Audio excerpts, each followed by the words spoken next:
Hello and welcome back. This is Rune with a View, and we're finally going to be continuing on with Disco Elysium. Now, I know that we have put this off for a few weeks now, but I'm excited to get back. Not that I quite exactly remember what we needed to do or where we were at. Okay, so this I think we were still waiting for. Because we've called twice now, and she said that she doesn't have any information, if I remember correctly. We need to figure out who has unauthorized access to the whirling trash. That's right, because we found some clothing in there, right? The signatures, we need to forge or something. Find out who's the lady driver. Right, we need to do that for the other lady. And then we've got to prove our authority.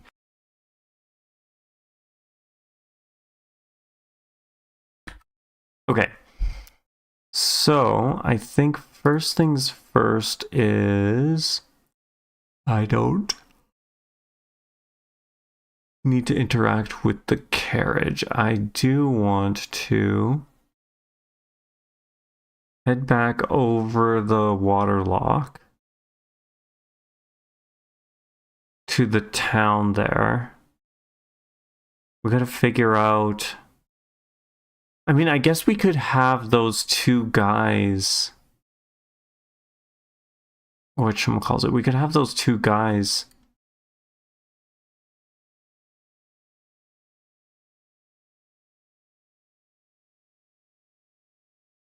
Okay, hold on. I am having some weird stuff going on. Give me a second here.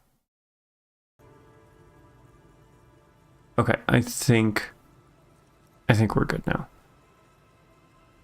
Big enough for grown men like you to fit underneath in a supine. Wait, what would I be doing under there? Great news, I found somewhere new to sleep. Discard thought. Great news, I found somewhere new to sleep. Huh? I said, great news, I found somewhere new to sleep. Point at the boat. Under the boat. Here, it'll be free. I can pretty much finish the case from under the boat there. It's dry, waterproof, and free of charge. I'm gonna live under a boat now. Self-pity is not what we need at this moment, officer. Oh, Kim, trying to I understand the situation looks grim, but we must continue with our investigation. Trying to cheer us up. Think of it as a salvation. You have a home somewhere. All cops do. When this is done, you can return. Okay. So this isn't actually what I was here for. What we wanted to do was we needed to talk to these people again. Inside, you hear the cozy sound of some kind of heater sputtering. Sorry, I didn't actually want to speak to you. Is this... Okay, it's locked. That's what it is. The old woman still hums her unknown song. She opens her eyes to acknowledge your presence. Okay, that's good. There's a gap where the name of that song should be. You should ask her about it right now. Where could someone stay around here? What is the song you're humming? What is in this fishing village? Tell me about yourself. Who exactly are you? What's the song you're humming? A lullaby my mother used to sing. I sang it to my kids too. It's an old Samaran children's song. I forgot. Okay, just want to double check. That's the only time-gated one that we've got, right? And then Everett... If we need to get back to Everett, that's also kind of time-gated. Sounds nice, it's weird, I don't like it. What's it? Oh, yes, I meant to say what's it does. called, but that's fine. What is it in this fishing village? Just us. It's barely a village anymore. We almost don't exist. What do you mean? This is pretty much a non-place. A gap A blank spot on the map. Just a cluster of nameless shacks on a nameless street. The place is so pornographically poor, it's not even funny. This place is pornographically poor. There's got to be something here, tell me. Who else lives in this village? Is there a way to make a little money around here? Alright, there's another topic. Who else lives in this village? Well, there's Lillian and her kids. A few new folks live in the house to the east, but they're away right now. Okay. And then there's the drunks. Not a pretty sight, but there's little we can do about it. Home is home, even for them. I met Lillian and her daughter already. Lillian is tough. Tougher than the men here, at least. If it wasn't for her and the kids, this place wouldn't have a spark of life left. I think I also met the drunks. I'm sure you did. Nature keeps them in rotation. A new face pops up every now and an old one disappears and is forgotten. This is who we are. There's got to be something here. Over there, you can find more of the same. Shacks and trees growing wild. That's the pox. Okay. The pox. What's that? An old military hospital and its surroundings. Or it used to be, during the time of the suzerain.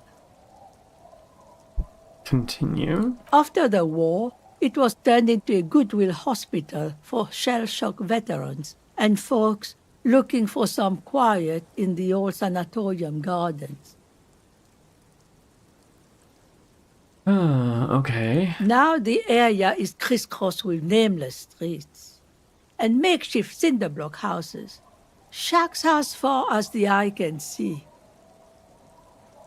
What happened to the hospital? The goodwill ran out. The staff left and the place was shut down. It's long gone by now. Okay. Is there a way to make a little money around here? Here? For you? No, officer. The only money we have here is some coins the drunks tried hiding from their women and then forgot about.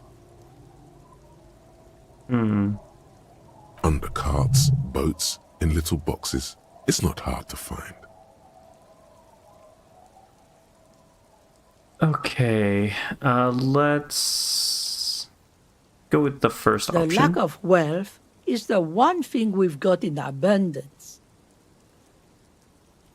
The woman smiles cryptically. It's a cold, cynical smile.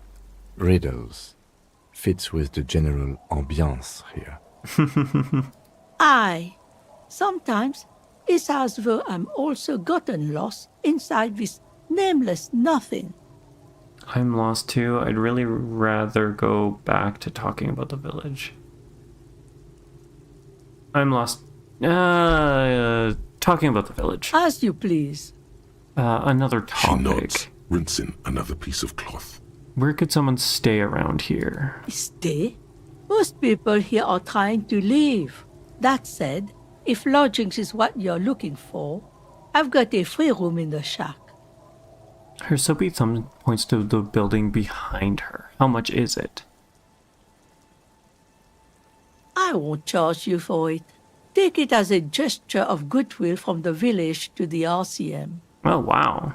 Wait, hold on, you're just giving it to me? I'm not sure it's appropriate for RCM to accept free accommodations. There's this guy, Garrett, who makes me give him money every night, just so I don't die out in the cold. Okay, I'll take it. Wait, you're just gonna give it to me? No one is using it, and God knows it's not much anyway. You can stay there. She tilts her head on the side, pondering over something. Okay, I'll take it. Don't make an old woman regret opening her house to the place. A key appears from under her apron. She hands it to you. Well, if you are not in the hostel in the morning, I'll know where to find you. Here, in a shack. He looks around and adds. Tell me about yourself. Who exactly are you? Me? No one. Just an old washerwoman. Mother called me Isabel, if that's what you're asking. And my married name is Sadie. Now it's your turn, Mr. Call me Harry. You can call me Tequila Sunset. I've lost my name. Call me Harry. Why, I guess I will, Harry. Aye, it just rolls off the tongue. I used to know a Harry. Strong lad, but dumb as a rock. Hey, we're not. Oh, maybe we are dumb as a rock. What happened to him? He did too many narcotics. So many, he fell off his boat and split his skull on a buoy. Folks who saw it say his head cracked open like a melon. Nasty, nasty. Okay. That's awful. Shall we inspect our little shack? The door has seen better days. The layer of paint has started to peel off due to the salt and wind from the sea. Even the lock looks slightly rusted. Unlock the shack door with the key? I'll wait outside to give you some time and privacy to check out your new living arrangements. But just so you know, after we are done with the day, I'll still be staying in the whirling in rags for the night. We'll meet in front of the shack in the morning. Fair The key enough. turns with a satisfying click. You can enter the shack now. Okay. Let's check out our new digs. Granted, I think we already paid for the thing. What is in here? A jacket, okay. For logic. An old mirror hangs on the wall. You see the reflection of your face in it, adorned with the expression. Okay, let's, we could deal with that later. You see the waves, the sea, a church. What is this? On the table, you see a bowl of water, a rough soap, and next to it, a small hand mirror. A straight razor soaks inside the wash basin. Is shaving the right call? The water reflects back a vague image of your face. Nose bulbous and red, hair unkempt, wrinkles lining the eyes and forehead. The stash is gigantic. A fresh start looms ahead. Clean yourself up and be born anew. Maybe not right now. The floorboards creak under your step. Old science fiction magazine, books about bird watching, an almanac from 39. Intricate heat engine hums quietly, giving out pleasant warmth. Okay, okay. What You about... take the legal documents out of the envelope. A 12 to 40 month construction period and the zoning plan in the addendum. Okay, so interfacing, do we have... It seems like we're able to do it here. We don't have anything equipped for interfacing. But I think we do have stuff that can increase it. There's that. Is that the only thing though? Oh, there's the gauntlets, which is +2 instead. Let's see. What were those? Half-light. Okay. So that's that. How much does that change You it take to? the legal documents out of the envelope. 72. A 12 to 40 month construction period and the zoning plan in the addendum. Commence the forgery. I feel like interfacing, where it should be yellow, right? Right here, 6. Huh. I don't know if we level it up 1 just to get it slightly higher, or if maybe we can get better equipment or better stuff, maybe? Yeah, I'm not sure. Okay, at least we know we can do it here. I guess there's always the option of getting the drunks to sign it as well. That could be a thing. What else do we need to do here? Let's see, what is this? The little black swallow circles above you. You hear it chirping. Looks like there's two of them, not just the one. What is this? Have we... The water runs from the west. The source is upstream. A broken pipe? Question mark? Okay, so we've been up there. We haven't been here, though. This is new. Oh, no, it's not. That's the two guys there. Okay.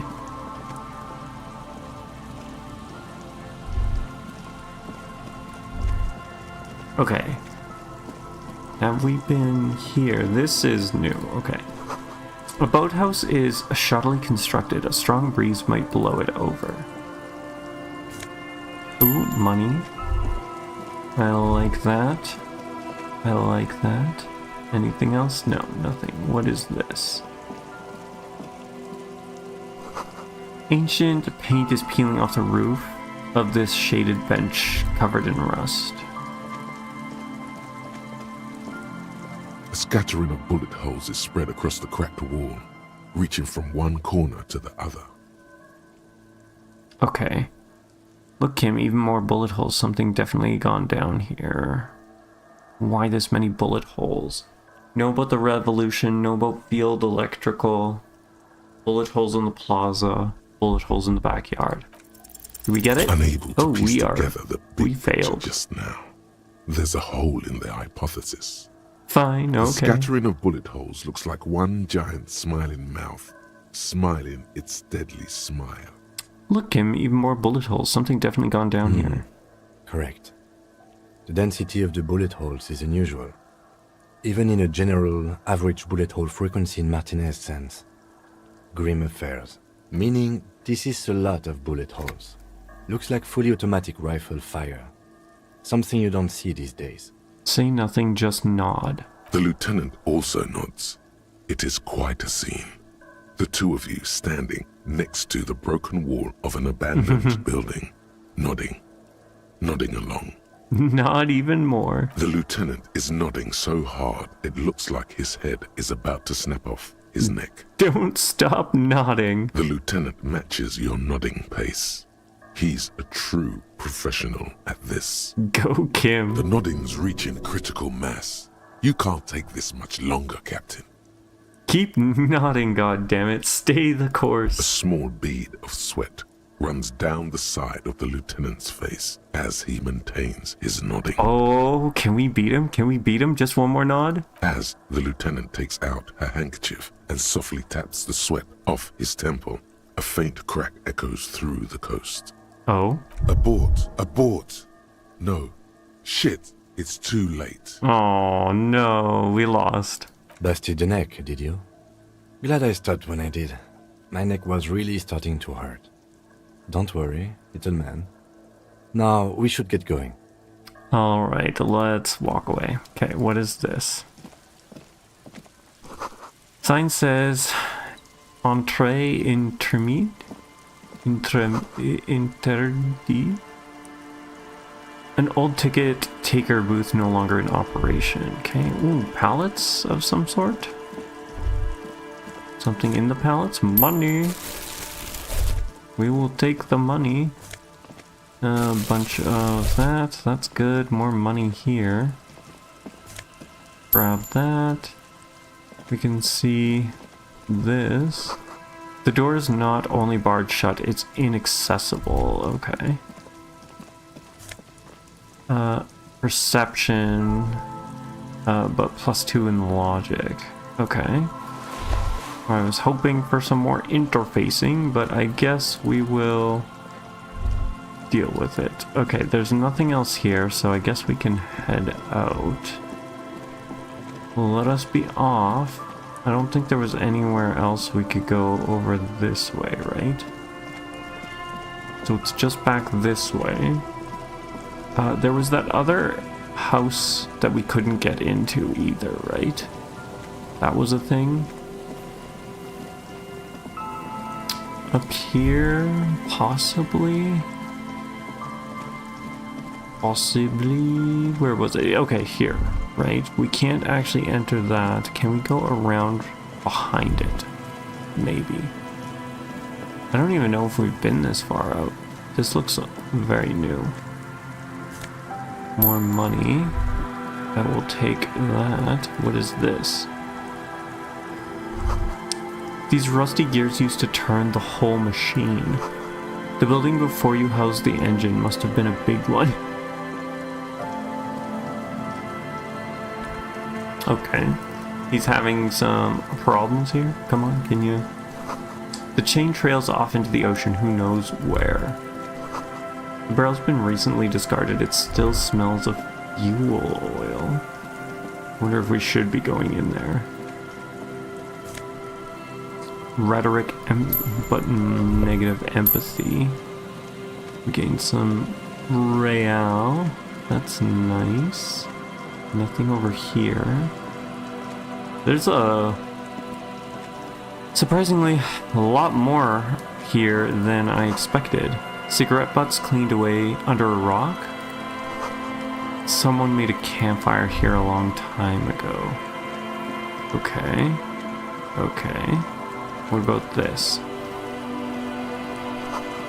Rusted broken control box for the radio relay tower. The ladder's too rusty to climb. The sea air has eaten away at it. The relay tower coordinates boat traffic in the bay. Barely. There's this. Oh, we got a tie. Shivers but -2 physical instrument. Oh, scented scarf. Sorry, it was a scarf. Tiny inlet there. Far off in the distance where the posts trail towards. Okay. Looking to be like there's nothing else around here. So now we can go inside that cage. Or the building. Oh, we can zoom out. I forgot about that. That could have probably helped. An old door, worn by elements, guards the depot. The wind has blown a sand dune in front of it. The door hasn't been opened in a long while. You see a handle. What is this thing anyway? It's military. A service depot of some sort. Used to service what? Probably something that is no longer there. Okay, let's walk away. I wonder if... Okay, no, we do have the pry bar, so that doesn't actually do anything. I thought that maybe it might help, but I was wrong. It does not help. Alright, running. Running, right? We're running? You are running? I think there were some people over here, right? We never actually talked to them, I don't think. So we can go and do that. There's this to look at. Painted with pastel, someone's trying to bring closer cheer into the world. Trash from some unending party. A pole screwed into the ice keeps the tent erect. What is this? More tribalistic markings. This post is covered in little humanoids. A pane of eternite has been planted into the snow. 2 poles are holding it up. Eternite. Barely holding it up. It could fall over any minute. A stronger gust of wind might be enough. What is this? It looks like a makeshift bridge. Could be convenient. Push. The pane falls into the icy snow with a soft thunk. Okay, so, like, fast travel point? We're in Dark Souls? Is that what's going on? We just opened up a shortcut? We should ask that girl on the ice what's going on here. The lieutenant gestures towards the young woman next to the tent. Yeah, we will get to that. I want to check the tent first. The tent is just tarpaulin fabric covering a pile of stuff. The flap is open. Inside, 3 young men, all in forward-looking apparel, reminiscent of the sticker on the padlock, are listening to some new form of music. It's like nothing you've ever heard.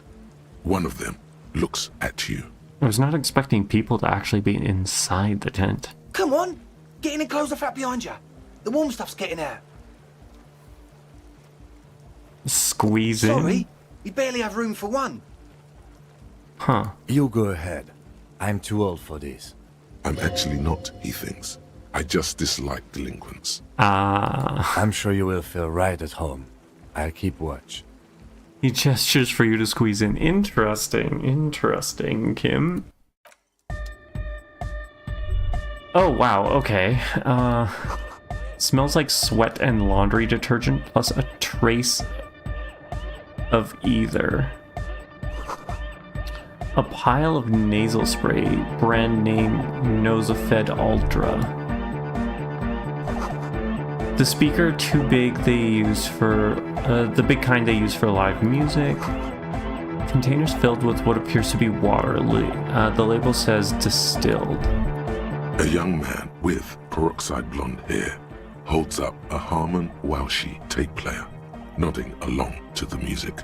That is He quite looks at the you portrait. with a knowing smile and says, Hardcore! Say nothing? Hardcore! But is it? I mean, really? Yeah! This young man adds a capital G before the H in his yeags and args. This produces a guttural Gotwaldian accent and makes him sound more animal, more in it. Or maybe it's not Gotwaldian. Maybe it's Oranese. Probably an homage to Oranje, where Arno van Eyck is from. Judging by his name, could you be listening to an Arno van Eyck creation right now? So this is the famous Von Eyck I'm hearing? You know about him?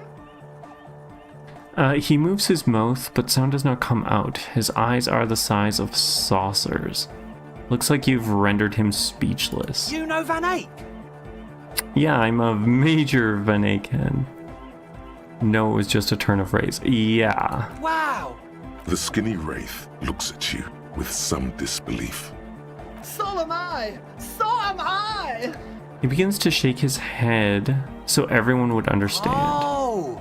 Is that why they call you Egghead? Because... Egghead to the mega! The K became the G! The boy became the man!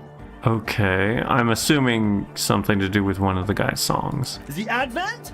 Could there have been a right way out of this garden of forking paths, you think? Probably. Okay. You see a youngish man bleaching the tips of his hair with a toothbrush. He puts the toothbrush down and extends his hand in greeting. Okay, interesting. Hello, I'm Andre. It's a pleasure to meet you. Shake his hand. His grip is strong, sweaty, and warm. He's trying to project and inspire confidence. Makes sense. This is my posse, Noid. Oh, posse. The young man with earrings looks at you suspiciously. An Egghead. Egg!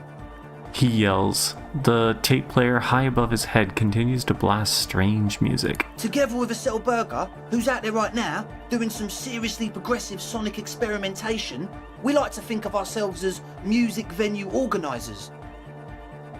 Wait, how many music venues have you organized? Why are you here? Let's go with number one. We have many in the pipeline, officer.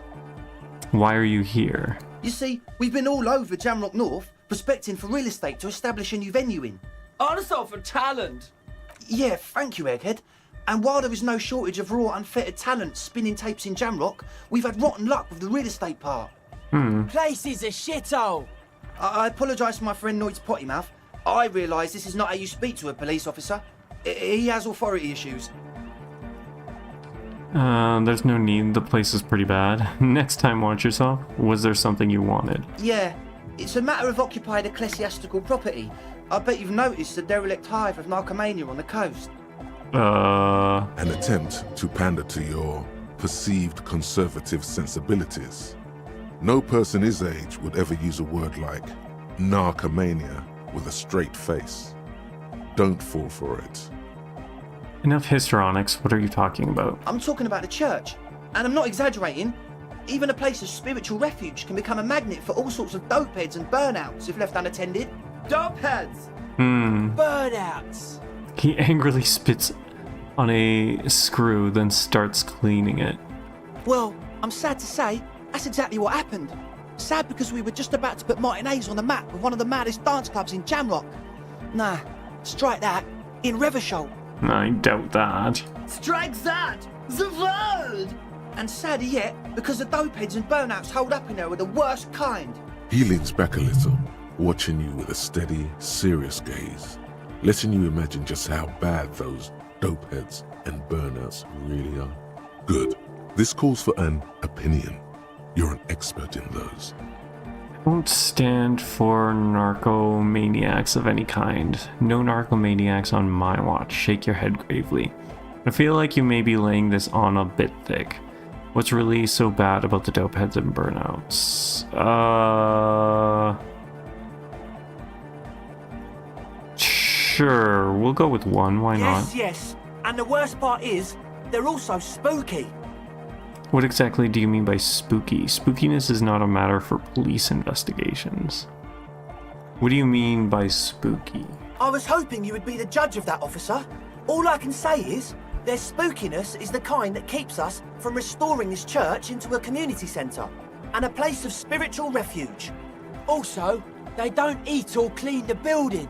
Shit's gonna collapse. People just want to spin tapes without them spooking it up. Place has bad signs. No one can dance like that. Thank you, Egghead. So you're gonna look into it, right? It should be a police matter. Getting them out. Whatever spooky stuff they're doing, I'm sure it's not what the Ecclesiastes meant their property for. I'll look into it, tell me more. All right, man. Might as well. Andre's obviously very happy you took him seriously. The whole tent is. The boys exchanged giddy looks. Did you put the padlock on the door? Yes. I asked Noy to install a measure against more drifters wandering in. It's a temporary fix, just something to contain the situation. I had to do it in an hurry. Not my best work, but it should hold for a while. I need the key. How long have these people been locked in there? Not long. Like a week, maybe? What? That's a long time. How can you be sure they haven't starved to death? This is cool. Taking initiative like this is proper citizen behavior, and I endorse it. No. Let's go with one. I'm super sure they're alive. I mean, come on.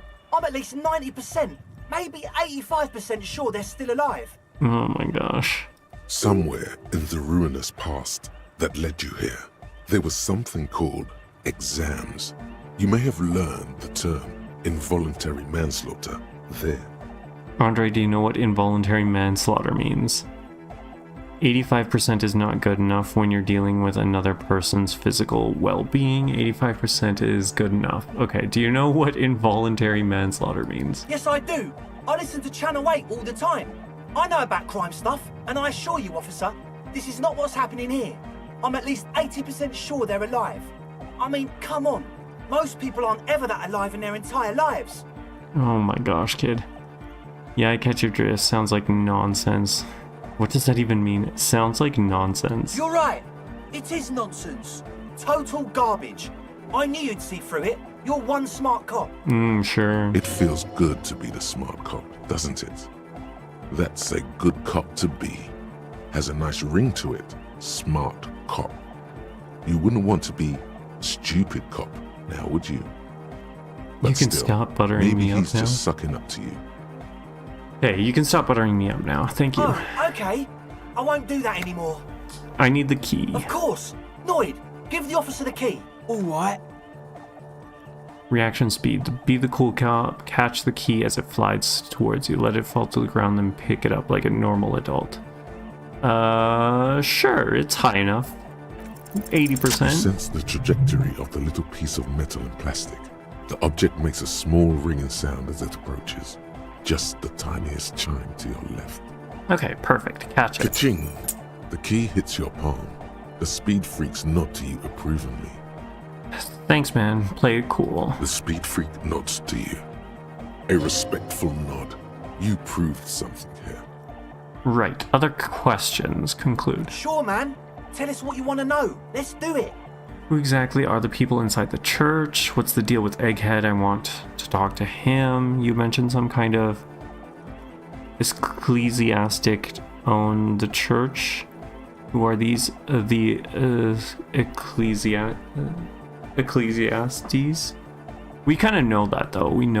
We've talked to Kim about that. Who exactly are the people inside the church? Truth is, I don't really know. None of us do. I don't even know how many there are. All we've seen are glimpses. You haven't even seen them and you want the police involved. Better safe than sorry. Anything more you can tell me? Let's go with number 1 again. Well, there's also the machinery. He leans in for emphasis. When I first scouted the place, back in February, it was abandoned, empty. Took some time getting the crew together. So about 2 weeks ago, we came here hoping to set the stuff up. Suddenly, there are all these strange machines lying around in there. Huh, that is odd. One of them has wires running into bowls of water. Wires into water. Never seen anything like it. Yeah, that can't be good. Andre, tell him about the feeling. How they're spooky? Oh, and it felt like there was something in there with us, watching us from the dark. Probably just a person would... No, the other one. Oh? Which other one? I'm not as in tune with my emotions as you are, Egg. Felt like silence. Awful silence. But you haven't physically seen anyone. Not exactly. We've just seen someone who we think is a woman go in and out of the church a couple of times. And we felt someone or something eyeing us inside. But that's kinda it. Okay. What was that about something watching you? Like you aren't alone, you know? It wasn't quite human, if you know what I mean. It was this dark shape climbing upside down along the ceiling, like some kind of crab man. Crab man? Yeah, you know, the way it was climbing up and around the ceiling, like a crab. Okay. It was stalking a cell, exhibiting ambush behaviour. Odd. Crabs are usually marine creatures and not known for climbing walls. Ambush behavior, not crab man. Are you sure there was a crab man? Yeah, totally. I mean, I didn't personally see it. Estelle was alone that time, but I believe her. If she comes out running and says there's a crab in there, there's a crab in there. Okay, so we need to speak with Estelle then. So he hasn't even been in there lately. Is he afraid? You should ask her about it, but be nice. Don't tell her you don't believe in the crab. There probably is no crab man. Don't let them draw you in with this nonsense. What about this machinery? You should talk to Noid about that. I just got a distinct burnout and dopehead sign from them. Probably jacked up to some snuff station too. Probably, very likely. How can we sure that they're burnouts and dope heads if you haven't even seen them? Well, honestly, I can't. But I am. Why not? Let's go with that. Yeah, I don't know why I expected anything different from this. I don't see a single thing wrong with that argument. I'm 70% sure they're substance users. Don't let the technology fool you. He makes little quotation marks with the fingers when he says technology. Alright, let's talk about something else. Sure. What? What's the deal with Egghead? I think that's it for now. As always, we'll be right here, waiting patiently for the news. Yeah! Okay.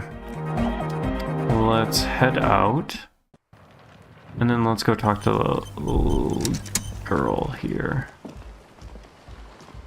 A shaggy-looking girl in her late teens or early 20s kneels on the ice with an electronic contraption in her hand. Hearing you approach, she looks up. Oh, hello there. She must be Estelle, the last of the speed freaks, Hossie. It's cold out here, but she's not wearing a hat. She must be freezing. Everyone knows drugs make you invulnerable to cold.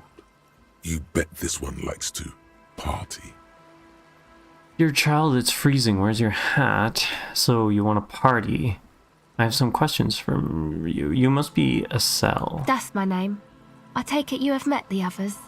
Did they tell you about the church and the club thing? Church? What church? Act confused. They did. Come on, quit playing. Will you help us with the church? Oh, darn. Okay. Smarter than we thought. I'll help you, alright? Great. Let us know if there's any progress, will ya? We've been waiting for weeks here. It's freezing. Where's your hat? Huh? Maybe she didn't hear you. A little louder. I said you should have a hat on. So should you. I don't have to do anything. I'm the law. You have to do what the law... you have to do what the law says. I should, and I do, point to your hat. Oh, I didn't notice that. It's nice. You should wear one too if you're planning on staying outside in this weather.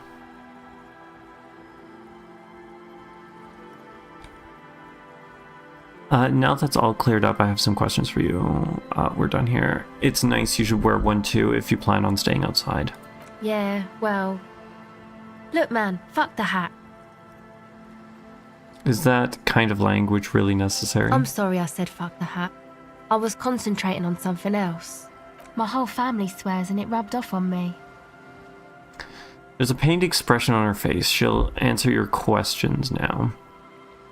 The others told me you went inside the church. What did you see there? I'd like to know more about your associates. What's the device you have there? What are you doing out here in the cold? Recording, I guess.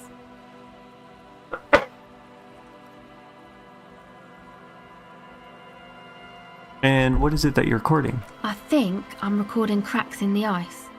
But there's no way to tell. Not without headphones. I think I just recorded your footsteps too. Not sure how that will sound. She scratches her forehead. What happened to the old headphones? And what are these recordings for? What happened to the headphones? My boyfriend sold them. For what? I don't know, man. Things. Just stuff you need for life. A lie. They were probably pawned off for something suspicious.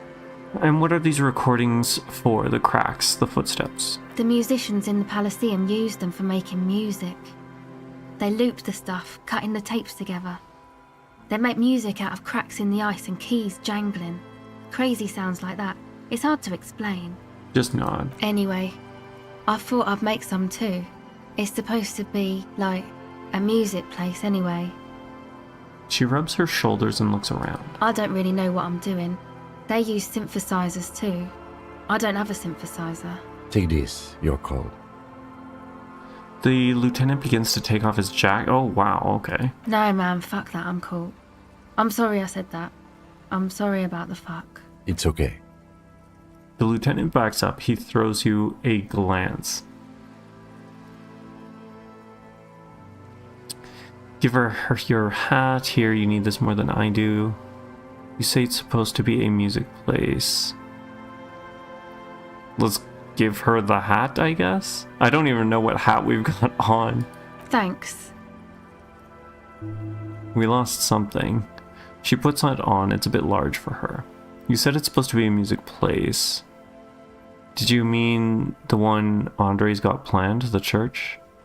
Yeah, the boys think it could be a place, like the Palaceum or something. Stupid. It's really not going to be a Palaceum, that's for sure. And who are these boys? Yeah, Andre and the guys, inside the tent. And why is that? Why are you freezing out here while the boys are inside? They got too much stuff crammed in there. No room. Stuff like what? Didn't you see it yourself? It's mostly music stuff. Like this tape recorder, but bigger. Why not just leave some of it outside so you don't have to freeze? That stuff is more expensive than I am. More expensive than any of us, really. Doesn't matter. I can take the cold. I had some other questions. Go ahead. Ooh, our empathy is very low.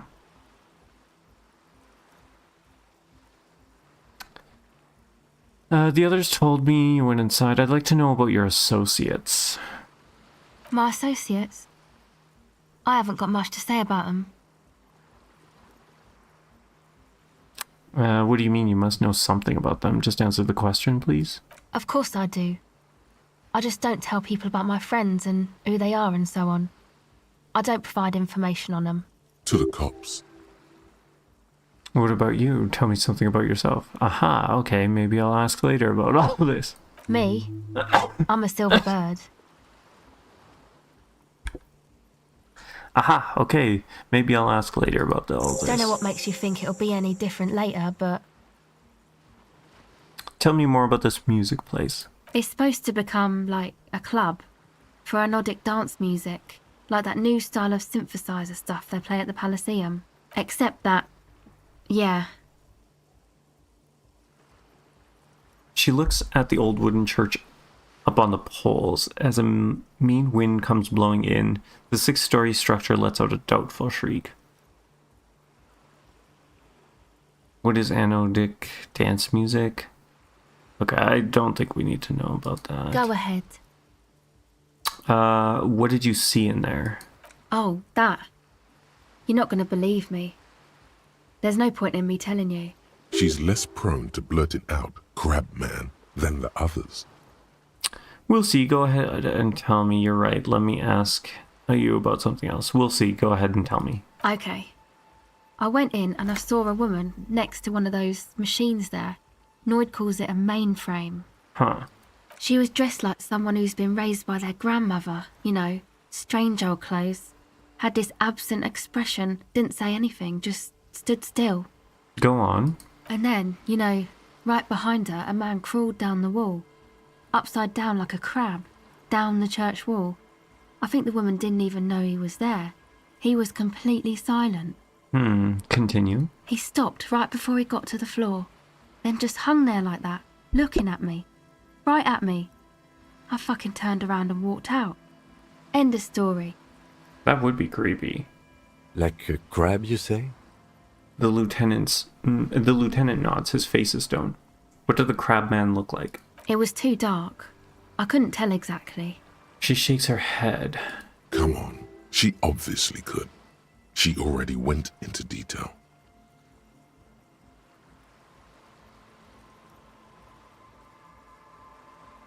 Come on, quit stalling on me. What did he look like? You were wrong, I do believe you. Quit stalling? He looked like a banger, okay? He was all muscular and stuff. Had a mesh tank top. I know it sounds ridiculous, but that only made it scarier in a way. A crab and a banger? The lieutenant raises an eyebrow. Yes, a banger. As in a mess gang member. I know what it sounds like, but that's what I saw. A gangster crabman. Yeah, I don't believe you. You were wrong, I do believe you. Why? She raises a brow. Seems too ludicrous for a lie? What would you stand to gain? Strange things happen. What would you stand to gain, I think? Nothing. Anyway, what else?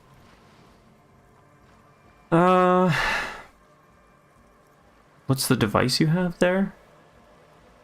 This is a portable recording device. It's for field recording. Low quality, but still. And the wires? Actually, just one wire. I picked on it till the braiding came loose. The wire leads to a contact microphone. What's a contact microphone?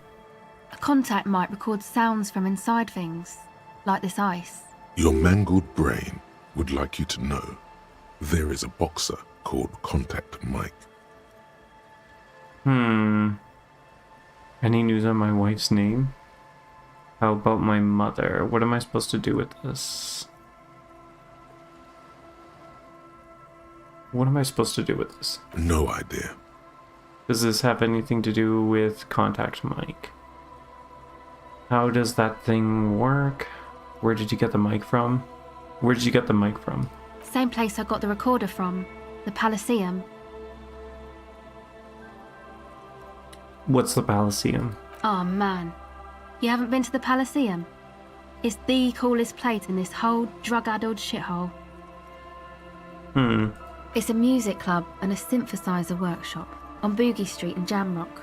Musicians live there, like real musicians. I once saw Arno van Eyck. Interesting, that's the guy your friend Egghead likes. Oh yeah, Egg's really into him. Maybe even too into him. He's a pretty intense personality. Okay, let's go back to the contact mic. Yes? Non-mic related questions. I think that's it. That's it for now. Okay. Okay, so that's that. I guess now we have to go into the church. Somehow. There was also the bridge we could have used, I guess. Oh, we've got the key now to the lock. Heavy wooden doors, more than twice your height, stand shut in front of you. The rectangular sea-worn ornamentation appears in stark contrast to the padlock, carelessly drilled into the wood. Open the padlock with the key. The lock turns easily. You hear a click as the shackle pops open. Let's go. Pull on the doors. A great whoosh of air rushes into the dark innards of the church, as though rushing to fill a great vacuum. In the heart of the city. Oh, we should probably... Oh, never mind. It's actually surprisingly bright in here. I thought maybe we might need our flashlight, but I guess not. A strange stillness fills you as you look ahead. You should walk here, not run. Okay. No running? The grotesque wooden figure looks half-finished. Good to know, I guess. I'm just gonna leave Kim behind. More of the forked lightning pattern we saw outside. Bark beetles? No, it looks intentional, some long-forgotten style. Okay. The backboard is filled with complex equations. They look recent.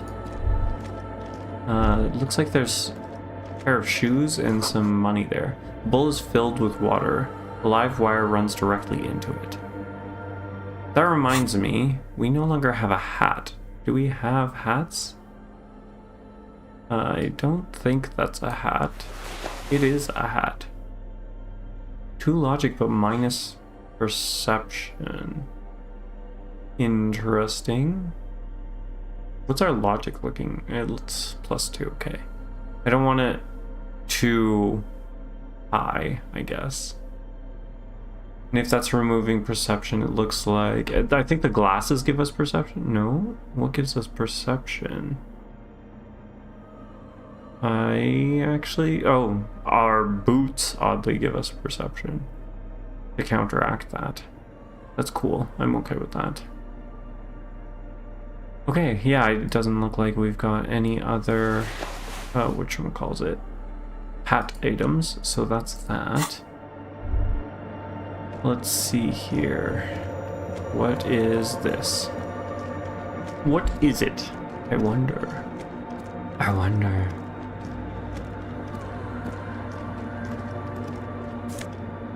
Okay. Pain threshold. It's another silk scarf, okay. We've got the necktie. Oh, it's +2 drama. I see, okay. So we would drop down to minus drama. -1 drama, right? Would be my guess. Half-life, 2 drama. Yeah, -1 drama. We were to put on this thing. Pain threshold. Okay. Let's see, what is this? Say figure drawn in frost on the window depicting a deer. Frost has drawn flowers on the glass obscuring the view. Frozen fractals, one might call them. Cracked pane of glass. Colorful. What about over here? I'm not seeing anyone in here either. Or is that just me? Spider has spun its web around this wood-carved pillar. 1 second. While he's trying to make up his mind on how to get there. Okay, can we... this way, maybe? Is this the way to go? Okay, I guess we can inspect this. I wonder if this is the guy's equipment. 2 desks of reel-to-reel tapes spinning on empty. Portable Harman Woshi tape recorder? Is it possible it's recording something? Someone siphoning electrical current from outside into this antenna. A machine it's a box. stands in the corner, watched over by the figures on the stained glass window. It's turned on and quivering with soft electricity. Another radio computer. And this time it's already turned on. He seems cautious around the machine. These machines sometimes harbor traps, he thinks. Alarm systems and the like. Let's be careful. We should leave. I doubt this place bears any connection to the case. Yes, but this machine looks like the one in the doomed commercial area. Wait, let me investigate it. You're right, let's get out of here. Let's go with 1. It's also quite similar to the one we have down at the station. Must be the same model. He inspects the machine's framework, careful not to touch anything. The one you saw earlier was the Ream Civic. This is the Ream Prefect, a model number RC7024, equipped with a Feld mainframe and a Ream-compatible interim printer. Huh. The Ream Prefect is the governmental version of the commonly used Ream Civic model. Although mostly based on the same technology, the Ream Prefect is equipped with better noise attenuation circuits. Okay, you're right, let's get out of here. I want to grab those before we leave. Okay, money as suspected, and shoes that give empathy. I think we want to keep perception though, because we're gonna loot. Otherwise we're -1 perception.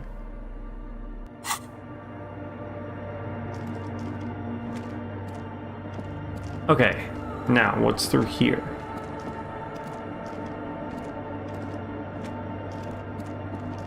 I don't know why he was walking the other way. That was a really weird... In white, silver, and apricot faience, the young mother of humanism stands above you.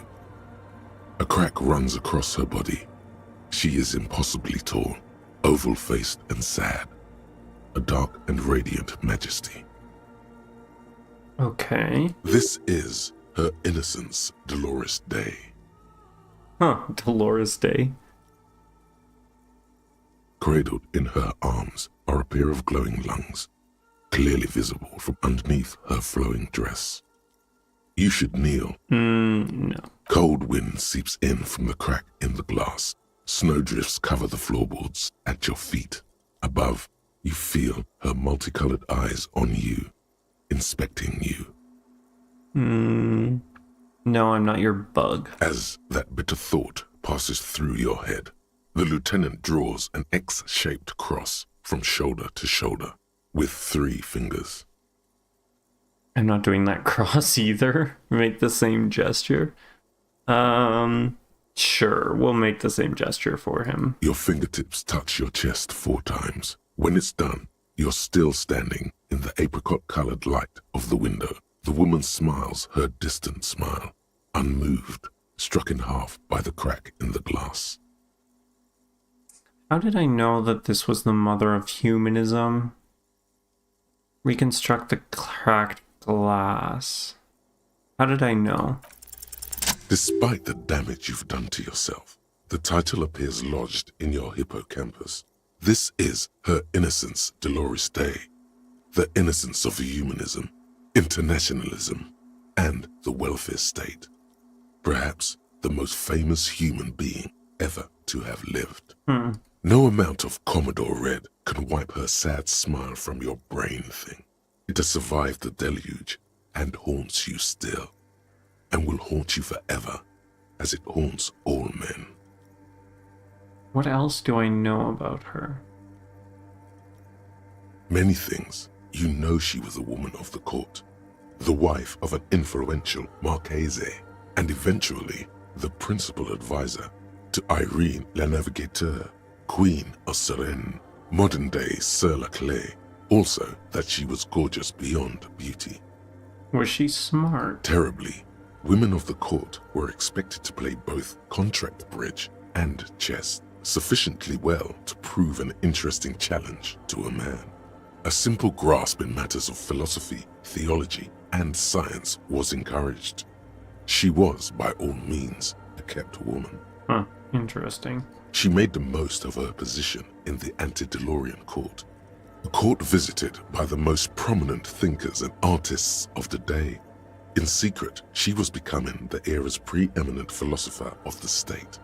A scalpel, a piercing gaze. She was an almost preternaturally magnetic and intelligent individual. To her contemporaries, she appeared out of time, a messenger from the future of the species. We all fell in love with her, head over heels. Even before she was declared an innocence, her influence was tremendous. How come? It was on her advice that Irene Le Navigateur sponsored a number of voyages into the Pale. A costly, often tragic endeavor, ultimately vindicated by the discovery of the new world, the piece of reality you're standing on. The new world. She was crowned 2 years after the first expedition returned, setting in motion what is widely considered the greatest era in history. The DeLorean era. Wow. Wow indeed. When her innocence was declared, and the queen she had advised for years fell on her knees before her, she was so overcome with emotion that her lungs started glowing in her chest. What? Bystanders reported golden filaments lighting the already sunlit chamber around her, clearly visible beneath her dress. That is why the lungs are the symbol of love for the cultures of the Real Belt. Okay.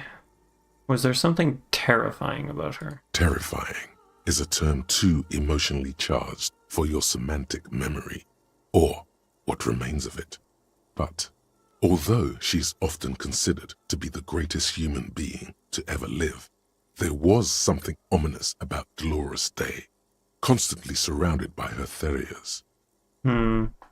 She was the most socially secluded and least self-aware of all the innocences. Some modern thinkers would consider her a war criminal for the campaigns she waged against the Mesk state. And then there were the resettlement programs. The Mesk state tried to detach itself from innocentic rule. Parts of the world were experiencing whiplash from accelerating into secularism. Her mandatory education programs and mass resettlement of upstream Marguerite were problematic as well. Dissenters were suppressed by a military force she called the Army of Humanity. I don't like the sound of that.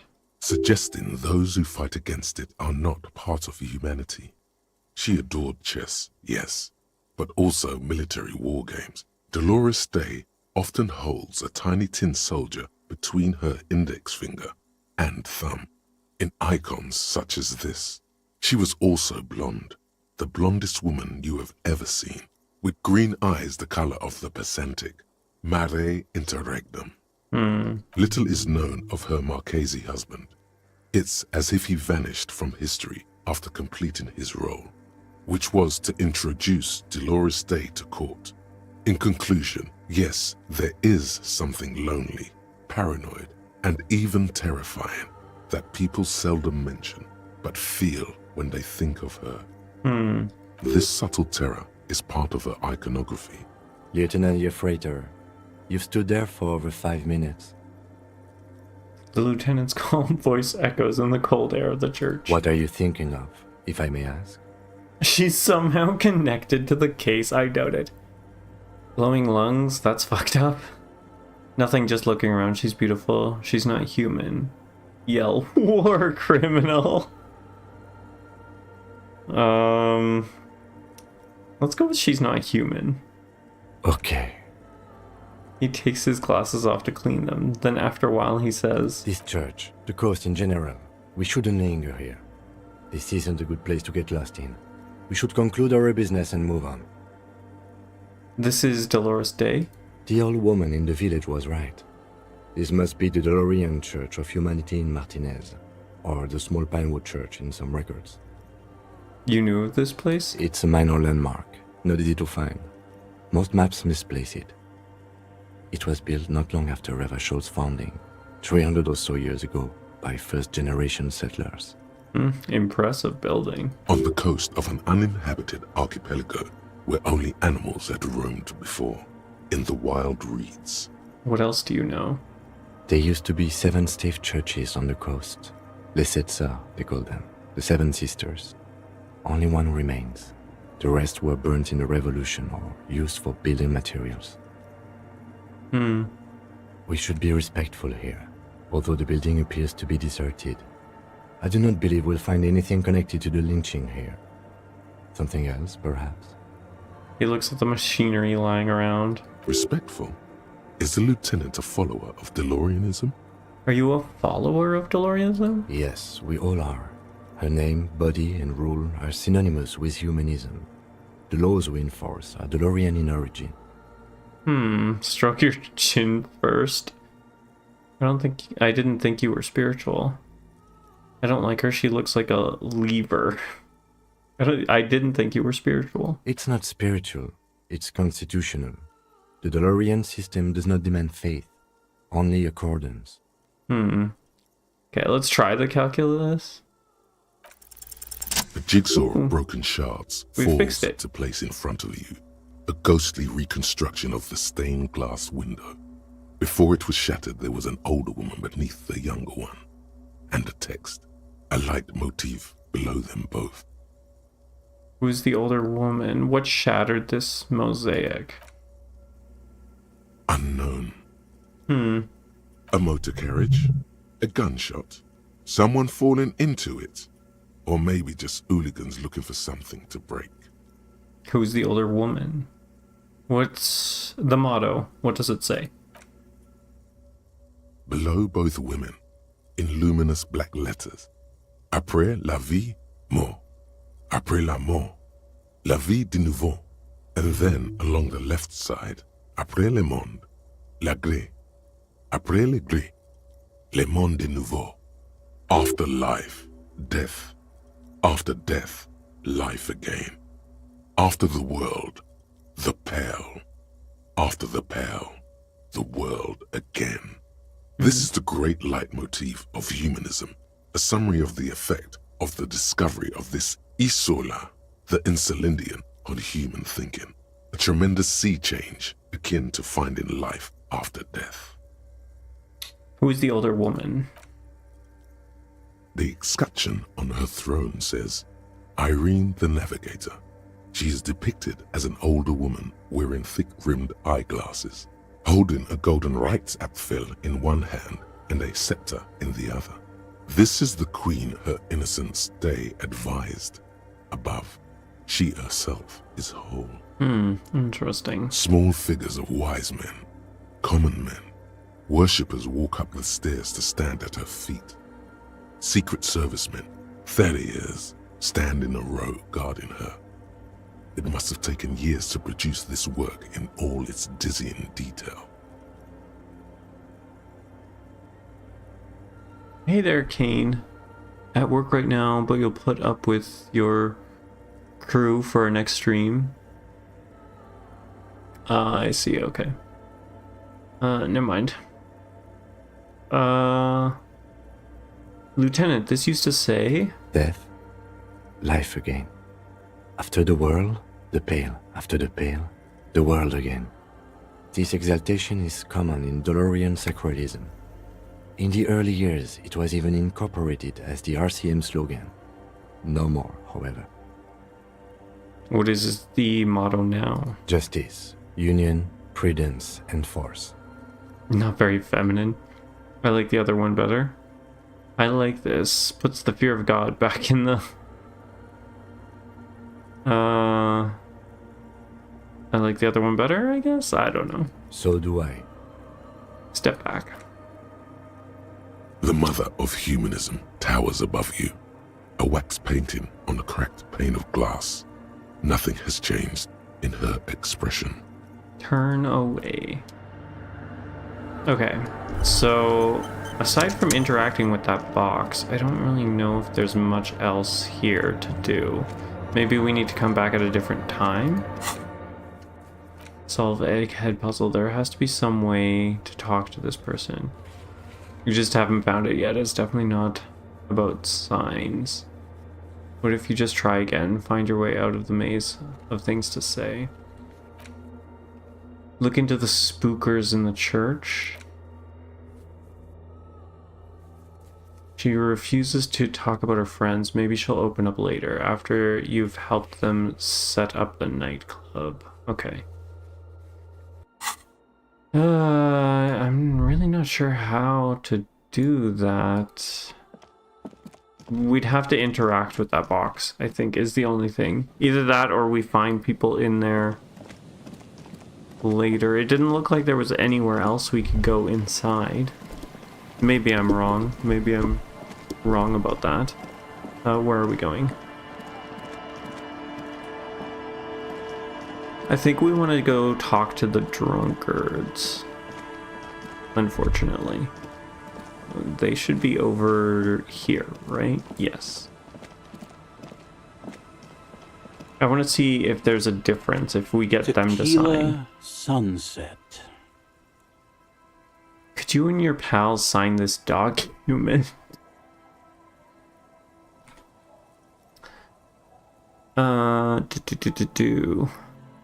Yes, could you and your pals sign this document? What's it about? Erasers? I'll let my hand address the situation. Maybe you've heard. I used to be a very successful businessman. I've signed more than a few lease forms or whatever the fuck they were. Anyone's got a pen? The pro's gonna do it. No, unfortunately. I got a freebie when I purchased a whole carton of cigarettes. Smoke cigarettes, get a free pen. Deals don't come any sweeter. The writing under the tiny crown logo reads, Royal Extra. Thanks, Rosie.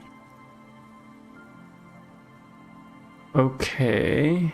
He grabs the pen and paper from your hands and very carefully scribbles on the dotted line. Idiot Doom Spiral. I need at least 2 signatures on the document. Hey, Abs! He shouts. Hey, Abs!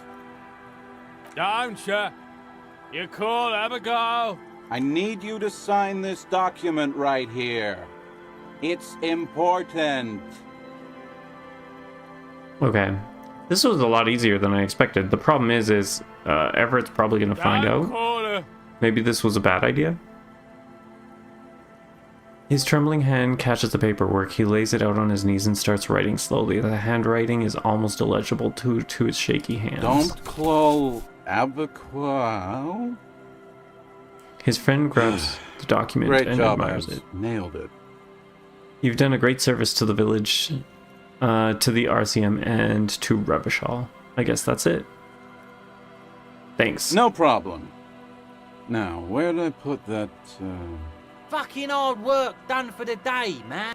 Don't call Abigail. He snorts and takes a swig from his bottle. The bottle is empty. Thank you for your services, gentlemen. Should we go and mail these? I think I saw a mailbox on the plaza. Mailbox. Plaza. Got it. Okay. Let's get that done then. Hopefully this'll work. I don't know if maybe we should have tried to forge it. We'll find out.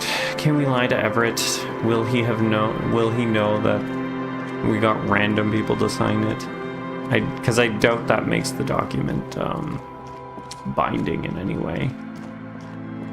Just another form of forging. Okay, so we need to go and the mailbox was here. Yes. The dented yellow mailbox greets you with its graffito, bullet holes, and an RCM sticker. Drop the white envelope into the mailbox. You drop the white envelope in the darkness. It lands with a soft thud on what sounds like a couple of letters. About a week's worth of mail as collected in there. They'll empty this very soon. Probably did the right thing. You can't trust that slut Everard. You know he's going to play you somehow. Mm-hmm. All right, let's go back to Everard. If we don't mention anything to him, he won't know before it's too late. Good mail delivery box. The box seems happy. Okay. Eat shit pig, fucked by the coon, and St. G with a crown have been scribbled on it. Jenny is a whore, and best set mailbox also. I feel you, mail collection box. Mail collection box. You should man the fuck up. Being there. Mail collection box. Being there. I feel you, man. The mail collection box seems cathartic. Thankfully then, so do you. You shudder. Then you swallow. Alright, let's head to Everett, like he said. Let's get this done, since it's done. Before he's any the wiser. I also like how we healed our morale when we don't need to heal our morale. It's perfectly fine. Okay, so I think that's the way out, if I remember correctly. I do. Now, did we pick up the bottles that were over here? We did pick up the bottles that were there, I think. So, let us head over there. Come on, run, you can do it. Run, run. We're running. Running over here. No. There we go. That's the entrance. Nothing else in here. Everett, we've done what you've asked for. In a way. Actually, should we be... suggestion, which we don't really have anything for suggestion, right? Interfacing, conceptualization. Actually... Oh no, that was empathy. Pain threshold. Logic. Island Empire. It was... Suggestion is purple, right? Okay, so we should be looking for purple. Kingdom of Consciousness. +1 to suggestion. There's this. We could put that on. -1 to half-light. Minus suggestion. That looks to be the only thing. Sure. Let's try it. Let's give it... We look ridiculous. When haven't we looked ridiculous? Mr. Dubois, I hear the meeting with Titus was a glowing success. That's such a relief. Titus can be a handful sometimes. I wouldn't necessarily agree with that. Now, what can Everett Clare do for you today? It's done. I mailed the signatures you asked me to mail. The Golden Boy returns once more. Wonderful. Simply wonderful, Harry. He claps Of course. I already knew this. I figured as much. He claps his hands together like a child who's just been offered cotton candy. I'm sure. My friend, the mailman, confirms the letter is on its way. You've done a great thing today. You've given the children of Martinez a future and proven to be a true man of the left. I can finally trust you now. That was fast. The mailman. You're in my inner circle. You too, Mr. Kitsuragi. We can talk about anything. The strike, the murder, your lost gun, nothing is off the table. Okay, let's start with... Judging from how happy he is, it looks like you did it. He doesn't appear to suspect trickery. Nice, perfect. Well done, sire. By guile and deceit, you're in. Okay, let's not do that. Did you order the hanged man killed? Can I get my gun now? Harry, I've got to be honest with you. Your gun was found 2 days ago. Withholding this information weighed heavily on me, but it had to be done. Fine, where is it? An old woman has it, and let me tell you, Harry, word on the street is she's a character, so watch out. Fun. This must be the woman who bought the gun from Roy. The one he described as terrifying. So the gun's still with the woman who bought it from Roy? Yes, the same one. I see you've done your research. The pawn shop made the gun easy to track. Crazy stuff, Harry. Selling your gun like that? Wild. Anyway, the neighbors of this old woman contacted my men because they trust me and the Debarders Union. Apparently, she was waving it around at the entrance to her building. She was waving it around at people? Who is this old woman? Who is this old woman? Unfortunately, I don't know anymore. You're gonna have to go in blind, Harry. But she's an old lady. How dangerous can she possibly be? Oh, and she calls herself the Pigs. Yeah, she has a gun. She's very dangerous. Dolt. I, for one, find it refreshing. Finally, someone calls themselves a pig. A smile flickers in the corner of his mouth. She was waving it around at people. As I said, she's a character. I didn't have time for details. It sounds like she's unstable, but don't worry. No one got hurt. Can you set up a meeting? I already have. Tonight, starting 10 o'clock, near the old fish market on the coast. The one on the boardwalk, a little past the fishing village. Be careful, Harry. I would never set you up for anything dangerous, but you did ask for this. Now, back to the fun stuff. Okay. She will be there from 2200 hours till 0200 hours. Good to know. More fun stuff. Seems like we already have fun stuff to do. Did you order the hanged man killed? I did not, Harry. Although I am very, very glad he's dead. What did you gain from him being dead? Why, a war, of course. And what do you have to gain from a war? Victory, Mr. Kitsuragi. I have victory to gain. We are going to start a war with the Wild Pines group and win before they even realize there is a war. They're trained military people. Aren't you afraid for your men? Harry, we outnumber them 1,500 to 1. And that's just Martinez.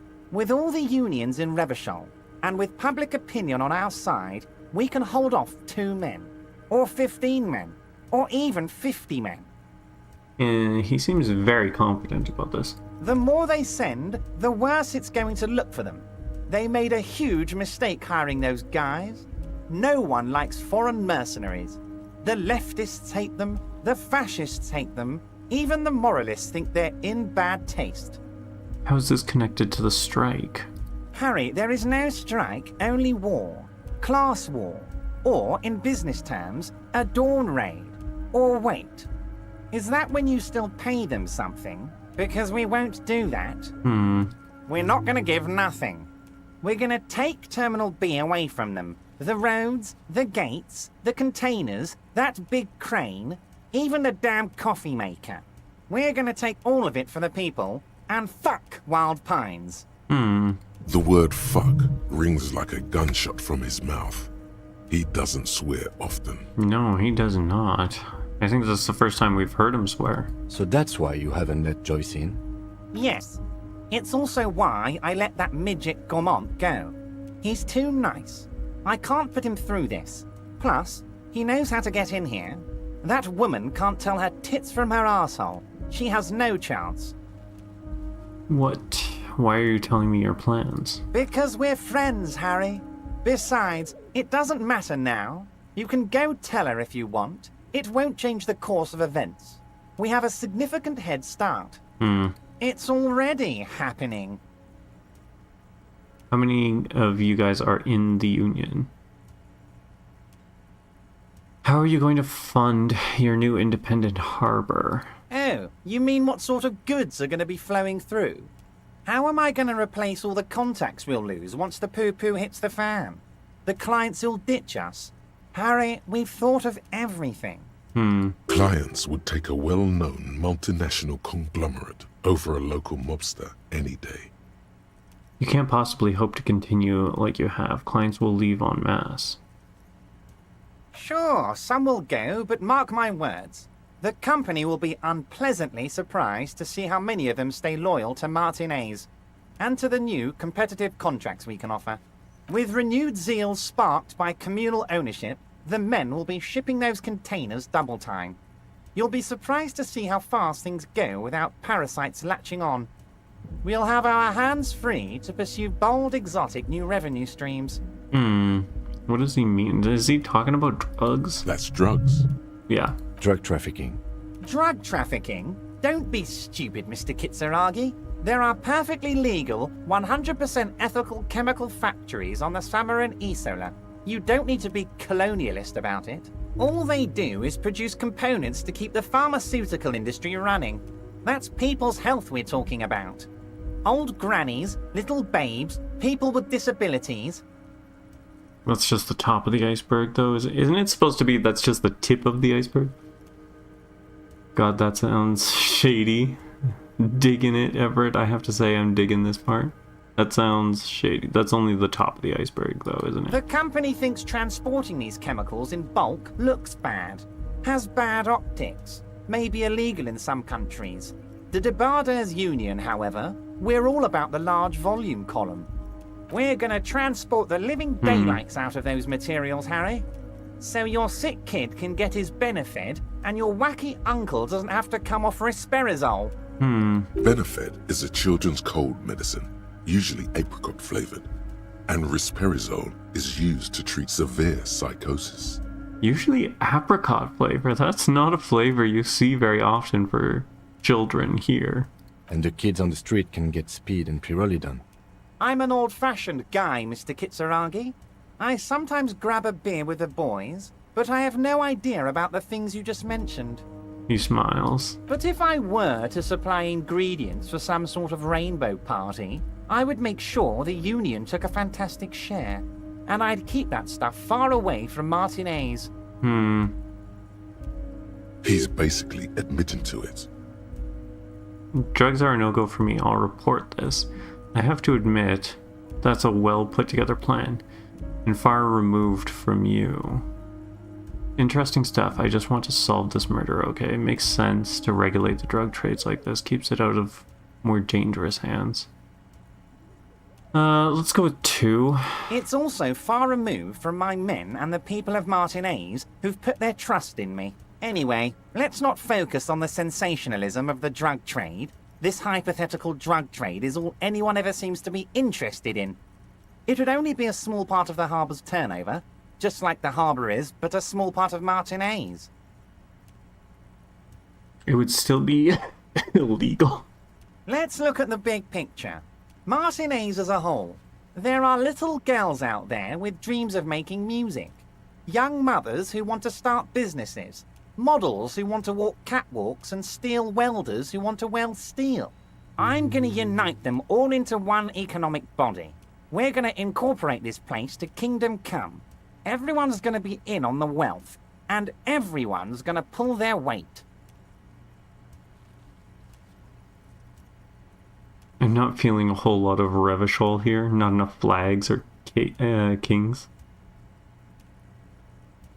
Oh, jeez. I mean, these two are basically the same answer.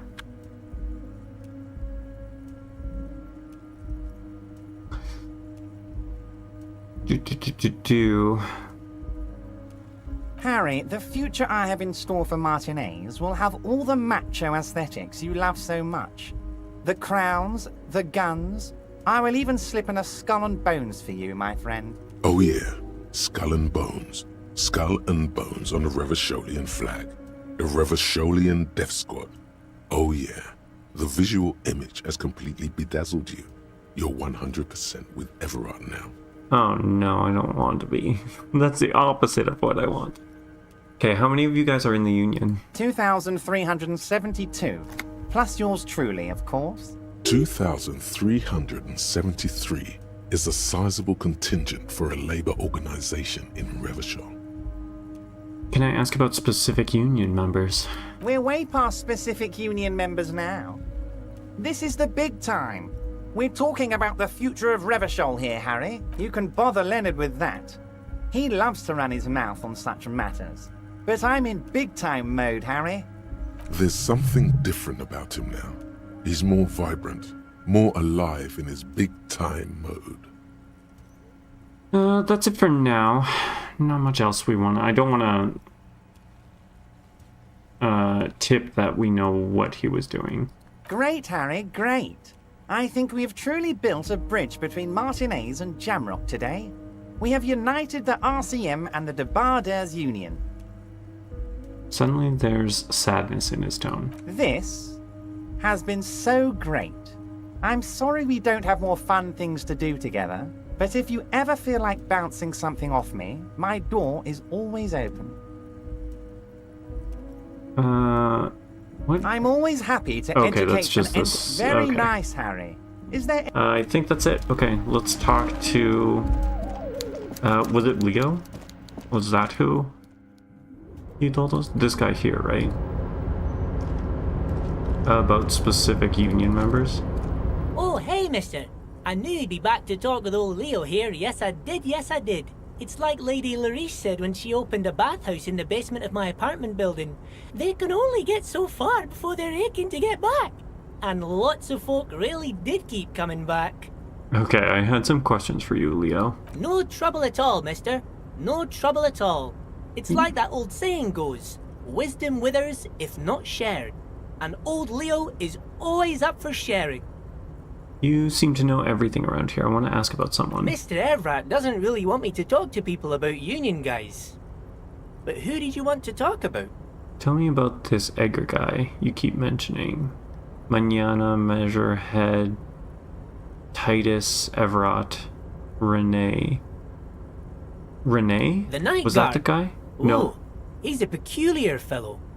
He's the strong, silent type, you could say. That's not who I thought. We talk all the time, but I don't really know much about him. He plays petanque with my old human studies teacher, Mr. Martin, down at the plaza. I think he's the only fellow who actually knows old Renee. They lived on the same street their entire lives, even dated the same girl on and off for as long as I can remember. Strange fellows. Mr. Martin was always real nice to me in school. I remember once. Okay, I have another person in mind. Sure. Who did you have in mind? Let's go with Titus. Oh, Titus is a longshoreman through and through. He was born on a boat, they say. His veins are probably filled with salt water, I tell you. Nice, friendly sort, old Titus is.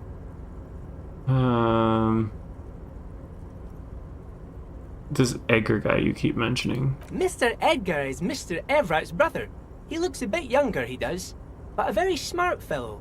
Very smart fellow indeed. He's away on some union business. Not even in Revershaw, they say. Don't interrupt Leo. All kinds of places he visits. Him and his brother both do when they're on a vacation. Right now, it's Mr. Everett's turn to look after the union. But last year he spent a whole winter in South Africa. Left with the first autumn rains and didn't come back before the trees were green again. Interesting. South Safra. A lot of bulk chemical manufacturing going on there. A lot of cargo shipments being made, too. The trade must have been lucrative for the trip to be so long. Okay. Everett? I'd best not. I mean, I could, but I don't think Mr. Everett would like it very much. You better ask him yourself, mister. Okay. I think that's it. Sure, mister. What can Leo do for you? I'm off, Leo.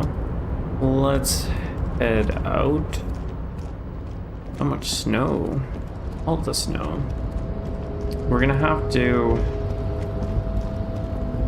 I think we're gonna have to spend some points to get that information from that guy. I was hoping we could talk to Leo about him and maybe get some more information, but I don't think he's part of the union per se. I don't know how it works. Okay, so through here. Yes. There. Ooh, ow. Let's see here. What did we add here? Oh, right. At 10 o'clock, right, is when we have to do that.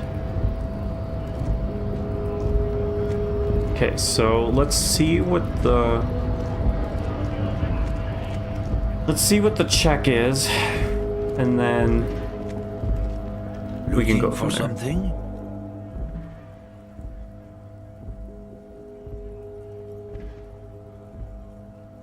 Okay, so it's half light. Oh, geez, okay. That's not exactly what I expected. So we need something... We need a bunch of half-light. I think we have stuff that gives half-light. Visual calculus. Logic. Maybe we don't? Pain threshold? Do we have stuff that reduces? Okay, this reduces half-light. So let's just do that. Now we've got +1 half-light.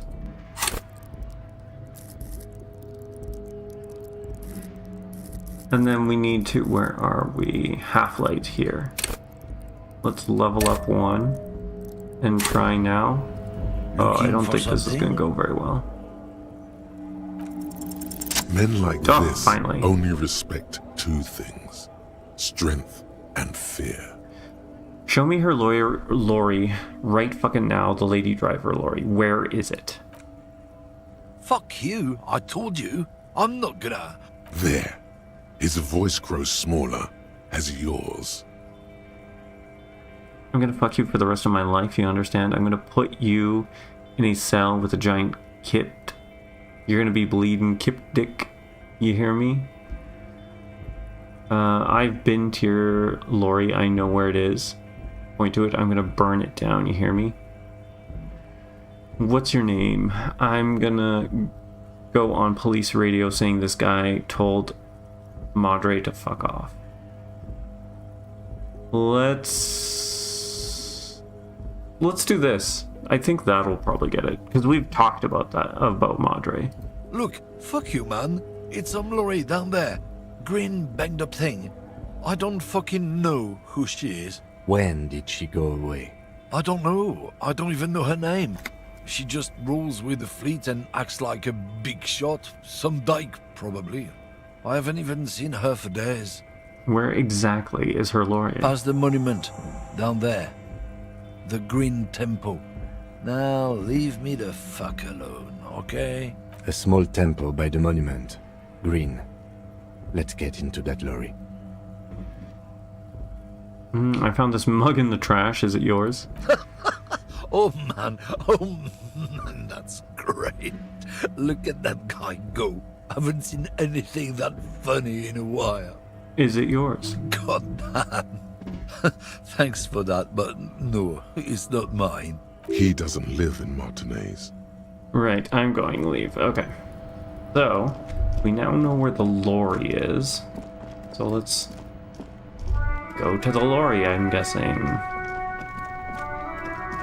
He said it was past the monument, right? This was the monument.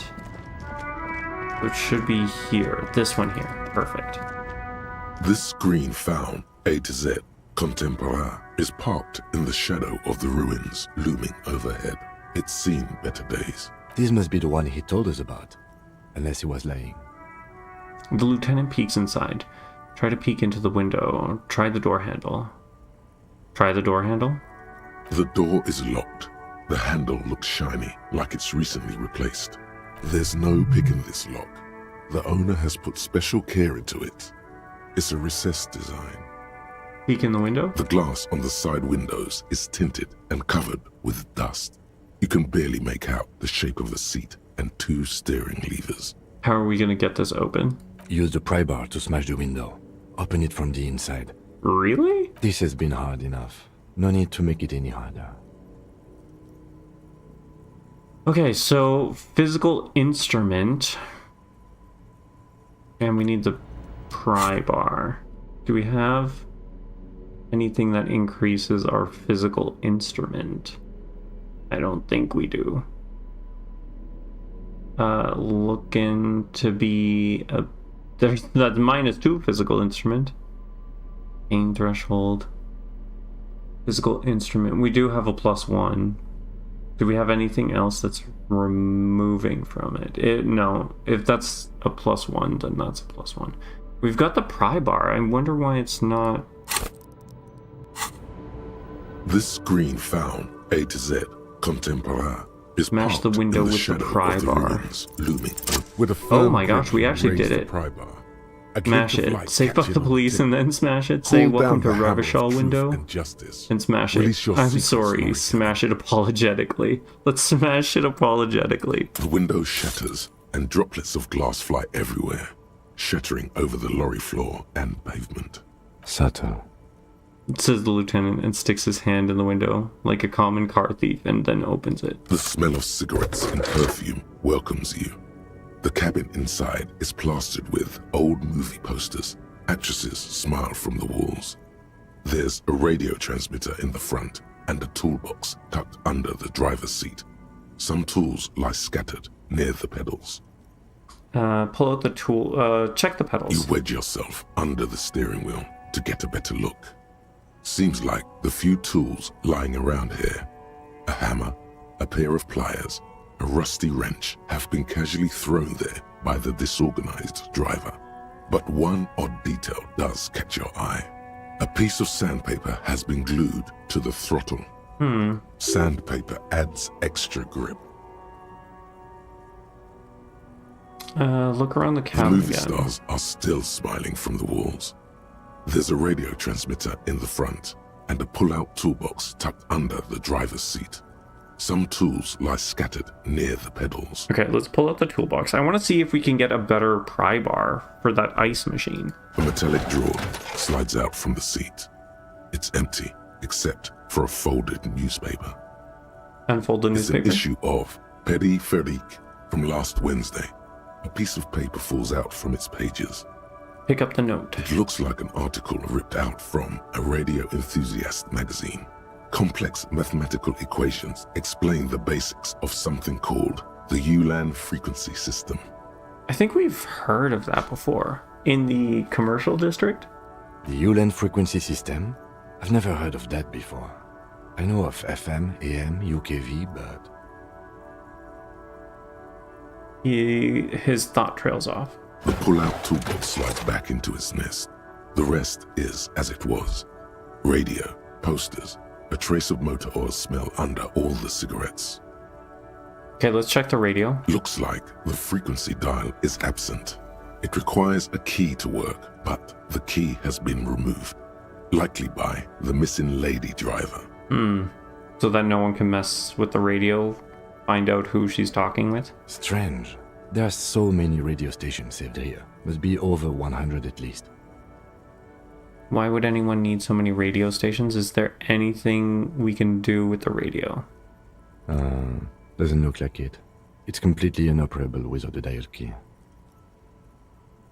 Why would anyone need so many radio stations? For contacting an entire fleet of lorrymen, for example. This is all shortwave, UW and UKV. Looks like we are dealing with an impressive organizational tool. The nerve center of a huge operation. With quite a range too. A 20-kilometer radius at least. Perhaps extended by an attachable antenna that's not here right now. Interesting. Okay, what else is here? The smell of 1,000 Let's go with the cigarette, pedal. You wedge yourself under, We but know one that. odd detail does. Sandpaper adds extra grip. Look at the drive. Looks like the driver glued a piece of sandpaper to the throttle to offer some extra grip. Sandpaper? A novel technique? The sandpaper would also rub off the pattern from the driver's right boot sole. Yes?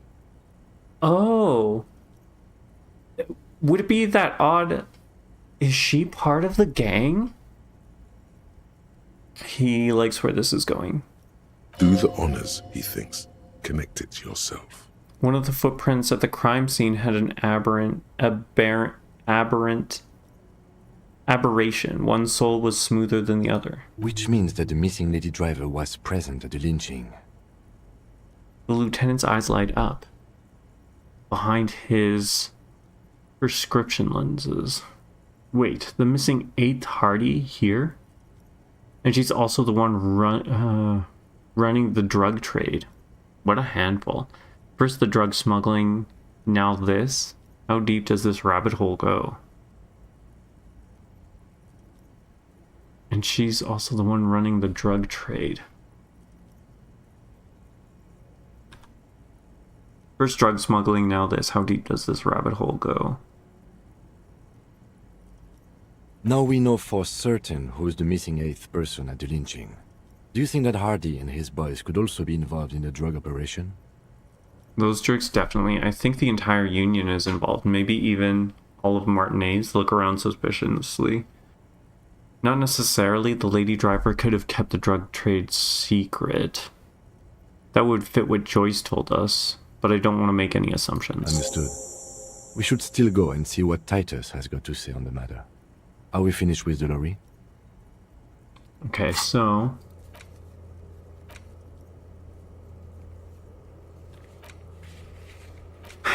confront the Hardy boys about the drug trade. Person presented at the lynching is also involved with the drug trade through the harbor, which links them to the Hardy boys. Okay. The movie stars are still smiling from the walls. The radio transmitter sits on the center console and a faint smell of perfume is in the air. Too bad we can't, like, what that smell is. You close the rusty old lorry door. We definitely need to return sometime later. We didn't get enough. Oh, we didn't? Oh, okay. This found Open the the door. smell of cigarettes. The posters? These are movie posters featuring starlets from long-forgotten films from the 20s, the teens, even the 90s of the last century. One of them particularly catches your eye, a centerfold of an ingenue attached right above the back seat. There's definitely perfume in the air. It's spicy, with a hint of amberette, wafting through the bitter air of the cabin. Stop and wonder, what's that smell? The remnants of a sweet juniper-scented perfume. Probably grenade number 5. Okay, juniper. That's still... Didn't we... Wasn't there someone we talked to that smelled like junipers? The actress is draped in a sheath dress, one of her shoulders bared. The faded remains of an autograph run across the poster. She's looking past the camera. This is Tip Tijon, a starlet from the dawn of cinematography, less known for her talent than her tragic, untimely death. What happened to her? She wasted away in a drug den called the Door to the River, not far from here on Boogie Street, a mixture of cocaine and morphine. She was afraid of the world, and the camera, too. Enough of the posters. The actresses and the rear actor all smile you a warm goodbye. A radio transmitter is attached to the dashboard, and a toolbox sits under the driver's seat. Okay, close You the door. close the rusty old lorry door. Great. I think we got everything. A word, detective? Before we return to Joyce? Sure, sounds good. I'm okay with that. The jam mastery, report back to Joyce. Beak. Beak. Alright, we've finished here. Let's quickly debrief and go over what we found, so we don't do it in front of the company rep. Seems like something police would do. What do you think of all this, Kim? I don't think there's anything to discuss, Leave. What do you think of all of this, Kim? I am Honestly, curious. I'm quite worried by what we've seen so far. The evidence seems to point to a rather extensive and well-organized operation. I'm especially intrigued by that radio transmitter, particularly the sheer number of stations it can connect. Looks like this alleged drug trade casts a wide net. This means it's well-funded. Technology like that, a major player must be financing it. I have an odd feeling it is Everett. I'm not sure what the Ulan frequencies are all about, but they may hold some significance. Perhaps it's a better way to connect between fleets while avoiding frequency bleed, or maybe it's used to tap into RCM networks. That would make sense. If it is a drug trade, they'd want to know what the RCM know. Listening in on your calls between you and your station, a worrying prospect. And last but not least, it looks like the Hardy Boys knew this driver, as we know that she was present at the lynching. This may be the Union connection we've been searching for. The probe and the case converged, he thinks. This was quite the find. What about the movie posters? How do they factor into all this? So it turns out this is connected to the Union. Will the RCM open an investigation into this? We should return to the murder case. See what Joyce tells us about the lynching. When we are done for the day, I call my station and suggest our narcotics department look into it. There are more than enough grounds to start an official investigation, sometime later when we are done here. We do not want to get caught in that. What are you thinking? The fact that one hasn't started already gives me pause. An investigation, I mean. Especially if the Madrid grouping is involved, and I can't imagine they aren't. It's certainly worrisome. Corruption? All the same, I don't like the idea of internal affairs descending on the matter. That won't help anyone either. So it turns out this is connected to the Union. Like Joyce told us, yes, logistically. But don't expect to bust this open during our stay here. At best, this is an angle we can use against them, to other ends, as extra ammunition. Meaning, someone as slippery as Everard won't be caught by a couple of cops and some stuff they found in some cabin. Movie posters, I know it's pointless, but might as well ask. As elegant as they are, I don't think they are relevant to the drug trade. A lot of women there, especially for a lady driver's cabin. Maybe the trader's some kind of cinephile? Could the film industry be involved? Cinephile. Yes, well... He doesn't say more. Unimportant. Okay, debrief over? Debrief over. After you. Okay, so... I guess we go report, and then we go talk with... what's... his face? Let's heal up here. Might as well. I think we gotta go down the stairs. I guess it didn't matter, there's stairs there. We wouldn't have gotten too caught up. Kim, you're ahead of us. Now you're leading the way. Like you know where we're going or something. Gotta keep an eye on the time. We've still got a lot of hours before we go get our gun. You're back. Good. What can I help you with? I spoke with the lorryman at the roundabout. Yes, my eyes on the harbour have sent word to that effect. What have you discovered? I just like how quickly both Joyce and Everett gain information of what we've been up to. It's very unnerving. Wait, what exactly are these eyes located? We have discovered enough to conclude for now. It doesn't really matter, and I do apologize for the surveillance. Wild Pines can't afford to be blind at a time like this. One of the tall buildings overlooking the roundabout, most likely. That would give them a read on the entire quarter. In any case, it's a relief to know someone has looked into it. If I may ask, will there be an official investigation? I assume you discovered there is an operation. If there is an investigation, it will be part of an ongoing operation, subject to confidentiality. I am sure you understand. Go, Kim. Thank you for taking that one. Of course, detectives. In any case, you've held up your end of our arrangement. I trust you with the rest. Now it's my turn. I wouldn't normally break protocol like this, but the situation demands it. If you don't solve this murder, I'm afraid we may have a bloodbath on our hands. Surprise, surprise. The words bloodbath sound cold in her mouth. They taste of iron and strawberries. What was that about a bloodbath? Yes. I'm afraid this strike may descend into a small-scale civil war, with possible consequences for all of Rivershoal West. Since you are sharing, ma'am, this is also the RCM's worst-case scenario. Then we're on the same page, as grim as it may be. I've already heard about a connection between the lynching and strike, but I need your testimony. I have an indirect role to play, I'm sad to say. My employer experienced a momentary lapse of faith in me. In that moment, they elected to deploy a private military contractor as an insurance measure. They called it my security detail. A momentary lapse of faith. Do you need a security detail? Do you need a security detail? Absolutely not. These mercenaries are muscle, pure and simple. They are meant to intimidate the Union into surrendering. Who are they, exactly? Crenell, an Oranese military company. As far as I know, 3 arrived in Martinez. They report to me sporadically, but they do not answer to me. To be frank, our relationship is deteriorating. We knew about Crenell, right? Because of the armor, if I remember correctly. They wear ceramic armor, have semi-automatic weapons, and years of combat experience.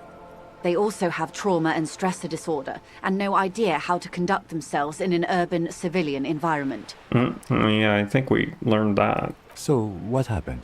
The story is, one of them, the Colonel, I don't know his real name, sexually assaulted a local woman while he was drunk and separated from his unit. This allowed some of the more militant Union members to subdue him. Sorry, whacked my mic there. He was taken out behind the whirling in rags and lynched. last Sunday night. So stuff we kind of already pieced. We already know this. Nothing. Mr. Clare refuses to let me into the harbour. I have not been able to discuss this matter with anyone there. The remaining 2 Crenell contractors carry out their orders, for now. For now. It's a smokescreen. In secret, they are conducting an independent military tribunal into the lynching. Once this investigation is concluded, executions will follow. I'm in no way surprised. What is the nature of this so-called investigation?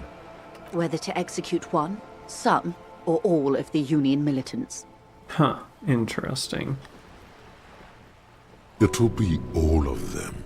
The decision is already made. You've made a mess here. I have to say, this is not Disco. Maybe the investigation team can team up, you know, share resources and intelligence. Boy, oh boy, this is not good. I like this. I have to say, this is not Disco. It is very far from Disco. My only hope is that you provide a single, concrete suspect before the mercenaries indiscriminately pick theirs. Simply put, she grabs hold of the mainsail. if you don't pin this on someone good, and do it fast, they will identify and execute everyone present at the lynching. This in turn will force the Union to respond. The Debardeurs have over 2,000 men. It will be 1,000 to 1. Have you ever seen a Hornet invade a beehive, Lieutenant? It's not pretty. No, I have not. The Serai's giant hornet, the world's second largest insect, can kill 40 honeybees a minute, while a group of 30 can decimate an entire hive of 20,000 bees in less than 4 hours. These men work in tandem using semi- and fully automatic firearms. Their armor is virtually impenetrable to muzzle-loaded weapons, even yours. Most Union workers don't have guns at all. The muzzle loaders need to be reloaded after every 1 or 2 shots. The automatics every 1 or 2 minutes. As I said, a bloodbath. See, Kim, this is the great bloodletting I've been telling you about. I can't see it happening. Too many things would have to go wrong first. This is a pretty bleak scenario you're describing. I think the confrontation is inevitable. See, Kim, this is the great bloodletting I've been telling you about. It appears you found it, yes. And I'm not happy for you. Fair enough, Kim. I'm not happy for myself either. I can't see it happening. This is a pretty bleak scenario you're describing. I think the confrontation is inevitable. Yeah, I unfortunately think it is. It doesn't have to be like this, Lieutenant W. Frater Dubois. One single concrete suspect delivered into civil court, and I may be able to defuse this situation. What can you tell me about Crenell? Not much. Their public resume is relatively good, as far as private military contractors go. I believe they were once called Downwell. They boast a long list of clients: Saint-Baptiste, Welchman Lorenz, Eintracht. A warning sign, however. The operations concerned all take place in third or fourth world countries. Guarding facilities, escort missions and such. Meaning they're used to operating in war zones. Yes. All the good conflict corridors, Supramundi, Yesut, the Seminese Islands, countries that don't have a good record reporting atrocious military conduct on their soil. Okay, anything else you got on them? Sadly, no. Before this happened, I had little interest in them. Now that I do, I don't have the resources. She thinks. If you still have access to the ICP's database, you could run a better background check than I ever could. It may take some time, though. She thinks. Do you know a lot about the inner workings of the RCM and the ICP, ma'am? In my line of work, it pays to do your research. I was prepared to deal with the RCM. I did not think I would be dealing with a group like Crenell. Could you contact the company, tell them to call them off? I have. And they will. However, these orders take time to reach what is basically a rogue unit out in the field here.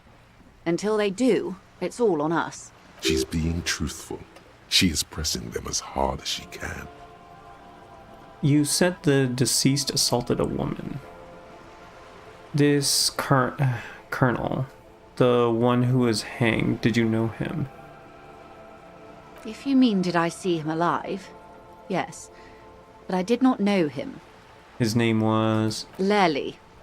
His service name. A nom de guerre, most likely. He wouldn't divulge his full name. Only one of them did. A bad sign if there ever was one.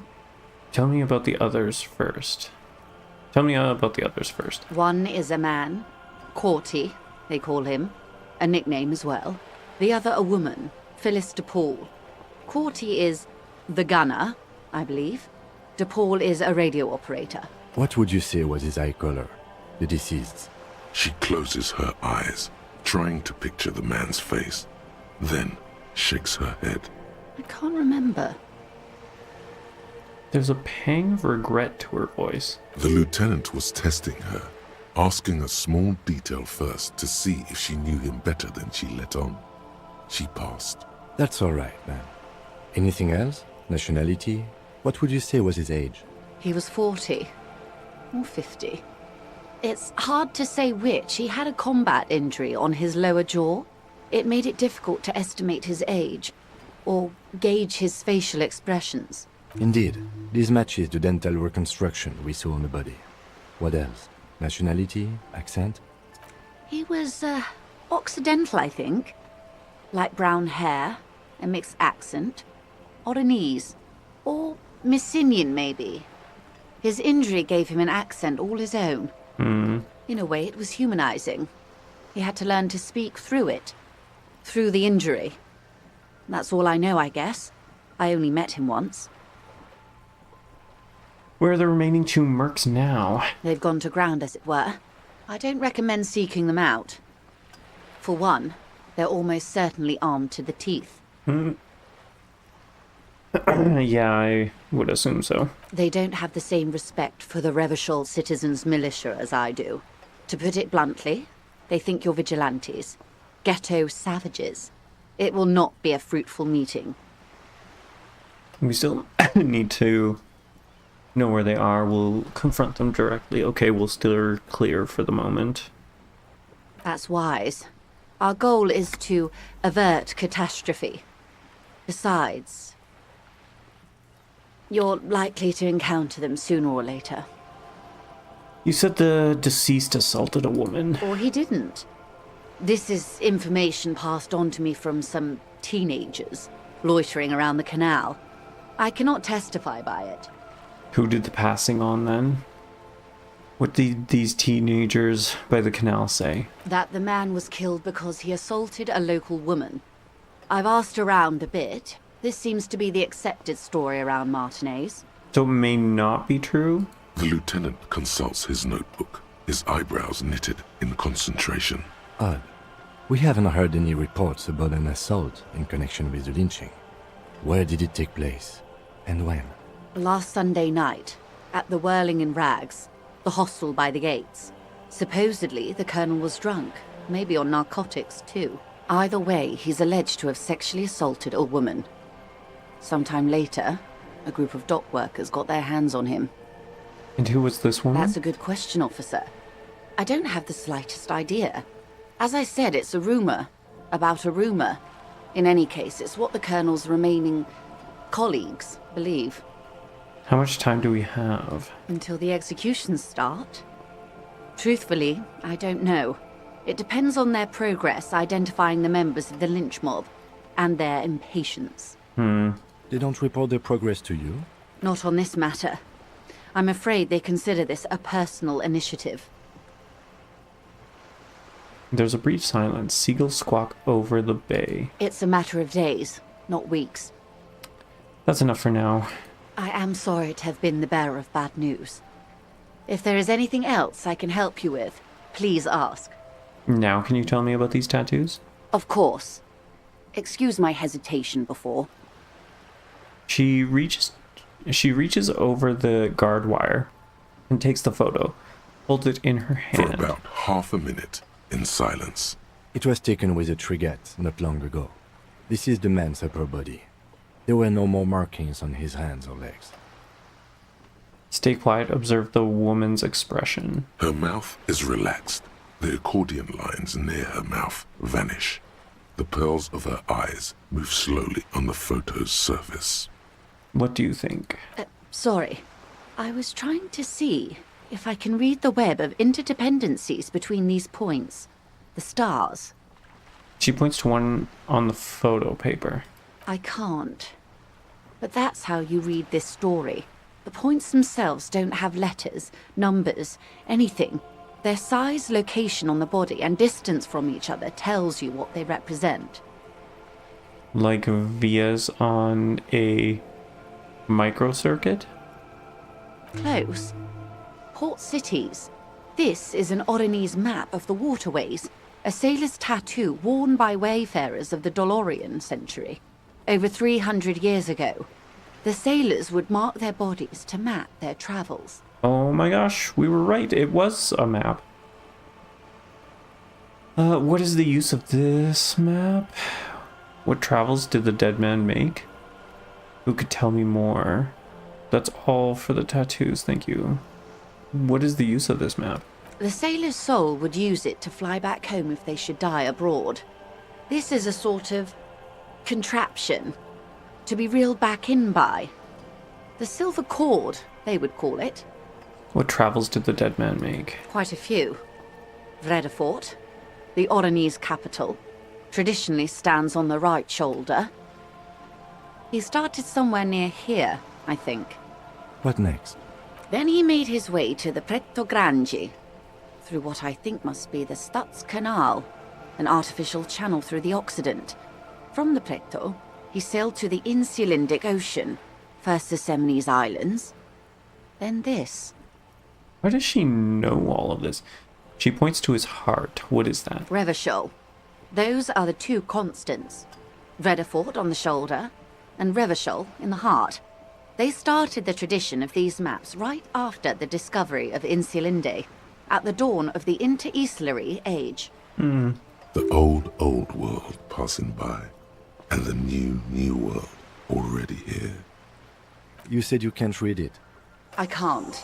This man was no sailor, and these are no ports. I can understand geographic fragments, but not their meaning. Who could tell me more? His platoon members? The other contractors, though I do not suggest you go and show them that picture.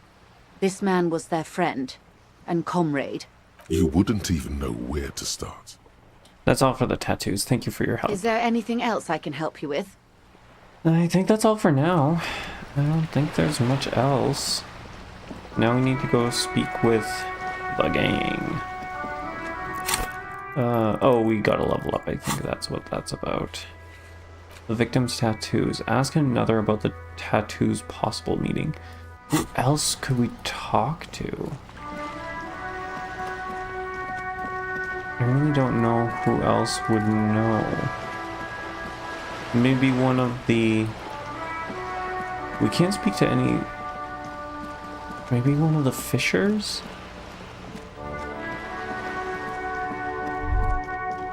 Possibly? I mean, let's stick here first, I guess. I think we got to speak to you now. Looks like the circus left town, but the clowns are still here. Okay. Authority 2. Yeah, okay. So I talked to Joyce. The merc you hanged, his friends are coming for you. Guess what? I've connected you to the local drug trade. I found someone who saw the hanging, a witness.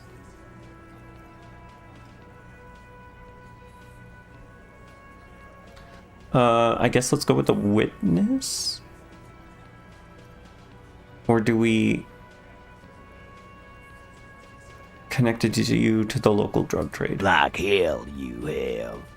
There is no local drug trade. This place is as clean as a rifle. Go back to Jamrock and ask the local junkies how clean your streets are in Precinct 41 Kilos. We'll do that. In the meantime, did you know that there's an abandoned lorry at the intersection that was used to move raw ingredients for drugs from Terminal B to Jamrock? The person driving it was present at the hanging. It was one of you. We've connected the footprints. Detective, do you want to deliver the coup de grâce? The thought forms in your head, like a lightning strike branching in the sky. You're right, there is no local drug trade, except you. No. Do the honor, you've earned it. Nod at the lieutenant. Forget it. I know they'd never own up to it. Let's give it to Kim. He's done so much for us, I think he deserves this. Thank you. You're right, Titus. There is no local drug trade, because it's all controlled by you. You're the drug trade. Nice. That's a mighty interesting theory. I guess that's what you would need to do, theoretically. A big, strong, state-run monopoly would outcompete the runts on the street. Yeah, man. Theoretically, that's what you would do. To get rid of the gangs, the dealers, even some of the junkies. You would need good, trustworthy people to take their place, of course. Hardy men to run such a monopoly. For the good of the community, of course. This is disgusting. You're admitting to profiting off of poisoning your own people. Good idea. People are always going to do drugs. At least this way you have some control over it. Yeah, keep telling yourself that. I know for a fact there's still plenty of drugs out there. Let's go with 1. Boo fucking who. People will always be taking drugs. Might as well do it clean and organized. Yeah, that's what the labor movement is all about. Clean and organized. And the Hardy Boys are running it. Theoretically, of course. We're just talking politics here. My answer to your drug accusation is, how dare you? Go fuck yourself. Not quite yet, Mr. Hardy. There were 8 sets of prints on the crime scene. There are only 7 Hardy boys here. The 8 Hardy, the one who's missing, she's running the thing, right? My answer is, fuck off. Mind your own business. There is no 8th Hardy. I run this goddamn scene. And here we go. Back to the usual. The woman's eyes. I know! Fatty walked on all 4s. He's so fucking fat he left 2 sets of footprints. Despite everything, the little man is quick on his feet. Go fuck your mom, Dennis. That's more like it, boys. You heard him. It was Angus on all 4s. Anything else you need to know?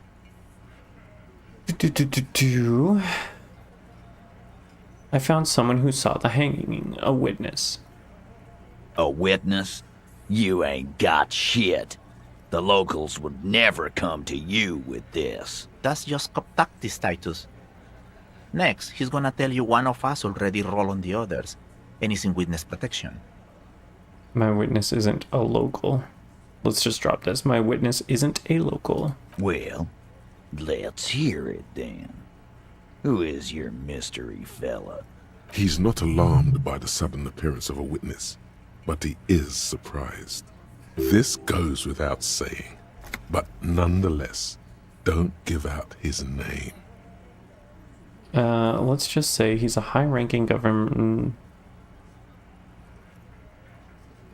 Who he is irrelevant. It's like you said, Al. Copper's coming up with this on the spot. There is no witness. I've seen this shit a million times, Titus. Fly fishing. They are desperate. Tell us, Copper, what wacky claims did he make? Witness said the hanging went down very quietly. No shouting, no commotion. The witness said he saw 2 people of... and 1 mask are aeropagatic descent. The witness said it all looked like a surreal play. I want to say this. It's you assholes that feel the need to go around like a fucking brass band. The Hardy Boys are dead silent. Does that not just prove that we do have an actual witness? Yeah. It's like they put cowbells on you before they send you to the streets. What's with the cowbells, policeman? They're avoiding having to answer this question. I'd imagine you guys drinking and singing lynching songs. What's with the funeral silence? We were drinking, weren't we, guys? I hit the bottle hard. I was drunk as fuck. Right, I'm convinced, Glenn. Nothing off here. Just a regular hanging. I'm not sure if we... Let's go with the surreal play. That means absolutely nothing to me. Sounds like some made-up horse shit. It means the whole scene was long and drawn out, like it was from a film. What is this fella's problem? Sorry we didn't make it more action-packed. It wasn't the first thing on our minds, you see? Shanky. It's Shanky, right? I thought there's something wrong about the lynching story. Now I know there was. You don't know shit. What did he pick up on? I'm not sure. I think I missed it. I know you are lying, Shanky. He writes in his notebook. The witness said he saw two people Okay, let's go. Guy? Boss, I think he's trying to say me and Theo. Well, yeah. What is confusing you? Eugene, Theo, and Elaine were there, too. I already told you. We were all there. Great witness. He must be really parched because he takes a giant gulp of beer. Okay, maybe it doesn't feel like this did anything to them, but they have to be fretting a little. Everyone is afraid of witnesses. Witness is a scary word. So much bluster to hide the fact that they're uncomfortable with you having this info.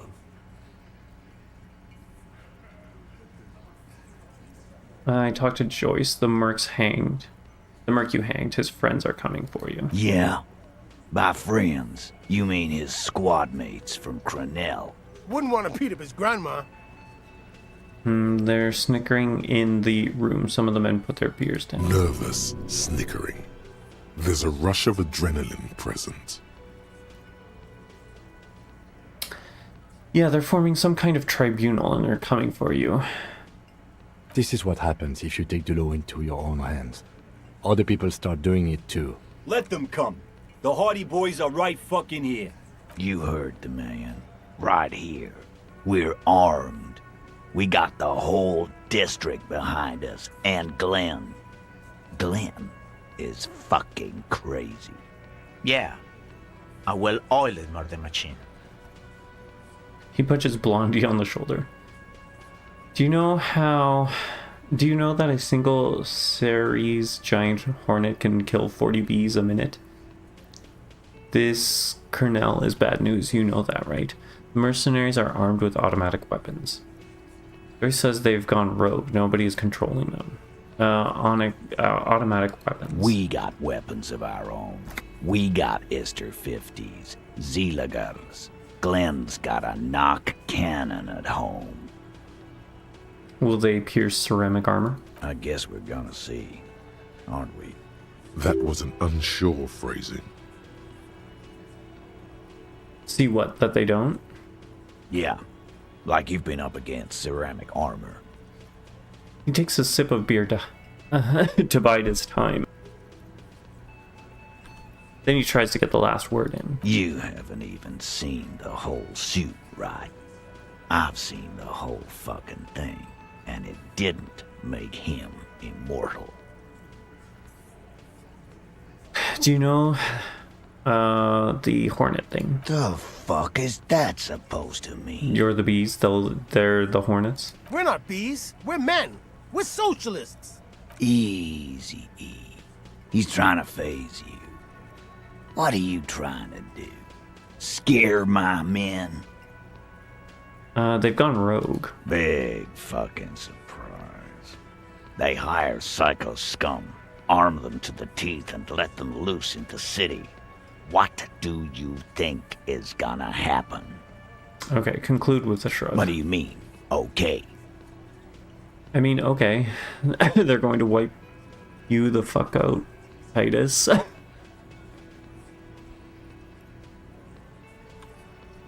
I mean, okay, you got this. You got the numbers. I mean, okay. I'll be on your side when they come. I mean, okay.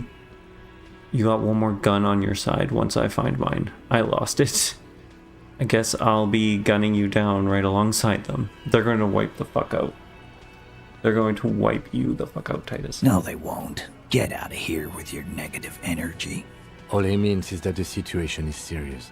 No wonder you cops get shot to shit every day. Can't go to war with an attitude like that. Okay, let's see. Do we... I don't know if we've got anything for authority. I think we do? I don't think we have it equipped. I'm pretty sure I swapped it out, right? This is our authority. Nope, that's half-light. Didn't we have something that was authority? Am I very incorrect here? It's like, that was suggestion. I don't think we actually do have anything for authority. Logic. Nope. Pain threshold. Empathy. Okay, we don't. Which means we're just gonna do it. It's you again. If we fail, we have to spend a point. Which is fine, we've got a bunch. Give me a second here. Okay. Establish authority. This time we failed. You already ruled out the first bad option that didn't. That's it. That's all I got. Did you already try the gun thing? You're probably right. The others are only there for filler. To make the gun thing pop.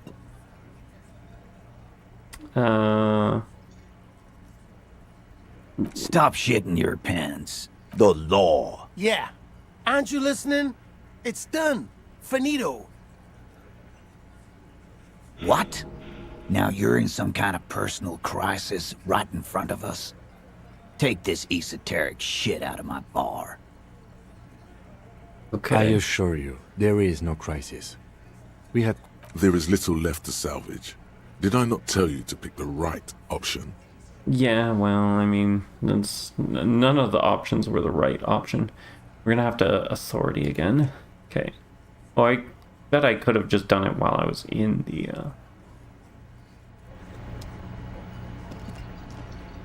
while I was in the thing. Okay, where are we? Authority. Level up. Let's see how this goes. Try this one more time. It's you again. What is it? Can we do it? Can we do it? 58%. That does not go up very much. You have so many bad options ruled out. It's insane. There is no way in the world you won't do it this time. Kim, I'm only getting total garbage here. Please help. You know what? You guys must be the cops. Because this is what cops do, right? Live in a bar, sit on their fat asses like they own the place, while the neighborhood goes to shit. Corpses hang from trees. Kids shoot up. Hey, we don't have to fucking take this shit. Glenn. Everyone shut up! Titus's loud baritone echoes back from the mess hall walls, and the entire cafeteria falls silent. Fuck you, man! You didn't see the place before we got here. Fucking graffito everywhere. Congratulations on the graffito removal. All I see is you sitting around talking about Monica's titties while there's a rape victim. So what? What do you want from me? We took care of that fuck. He picks the beer back up. Don't let him drink that. One more push. Quick. It's not about who did it. It's about the victim. She needs help. Someone's been raped. She needs counseling. We need to talk to her. I've asked this before. Why are you hiding the victim? It's not about who did it. It's about the victim. She needs help. Titus? He looks at her. She stops mid-sentence. That's it. You got him. He's going to give it up, but on his terms. Ah, man, we had to do it with Kim. Kim, goat, savior of the run. You wanna help her, cop? Fine. I'm gonna let you help her, but you treat her with respect. If you don't, if you question her, harass her, a freight train of pain, buddy. What is her name? The lieutenant takes out his notes. Glacia, I'm on due. She's staying here at the Whirling in Rags, a real pretty one. Silvery jumpsuit, blonde. That's Amonju, with an O-U. Shit. The girl upstairs? That can't be her. She knows you drank so hard you forgot you were a cop. Oh, yay. Said you don't remember being a cop, said you don't remember reality, talked about your room and crying.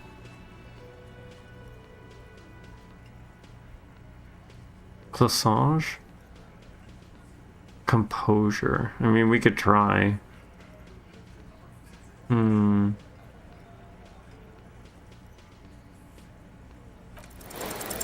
inexplicably add cool after the victim's name, with your eyes bulging like some wild beast. Your fingers are fidgeting and sweat starts forming on your brow as Titus looks at you oddly. Okay. Not ideal. I don't understand what's so cool here. Nothing. We just have a few more questions. Then we'll be on our way. Calm. Normal. Try to forget this little hiccup. What was her relationship with the mercenary? So what was that? When was that? So, scratch your head. What's the relationship with her? What's your relationship? When was that? He did it before we killed him. He's not gonna do it again. So what does it matter? It would help if we establish a timeline. All right. 2 weeks, maybe? I don't know. I need another beer. Here you go, boss. The tall blonde throws him a can. Titus cracks it open. Relationship to the mercenary? Relationship? There was no fucking relationship. He raped her. That's their relationship. I guess not what I was thinking about when I said relationship. I didn't mean like intimate relationship. I meant like how knowledge of each other, I guess. Was like that karaoke incident all over again. Or like some of the other girls he was harassing. Okay, enough. All of this is irrelevant to your stated investigation. What's your relationship with her? I know her. He looks around, and an uncommon silence fills the room. How well do you know her? A small twitch in the corner of Kim's mouth. He has a hunch about what knowing means. Well enough, Copper. We partied.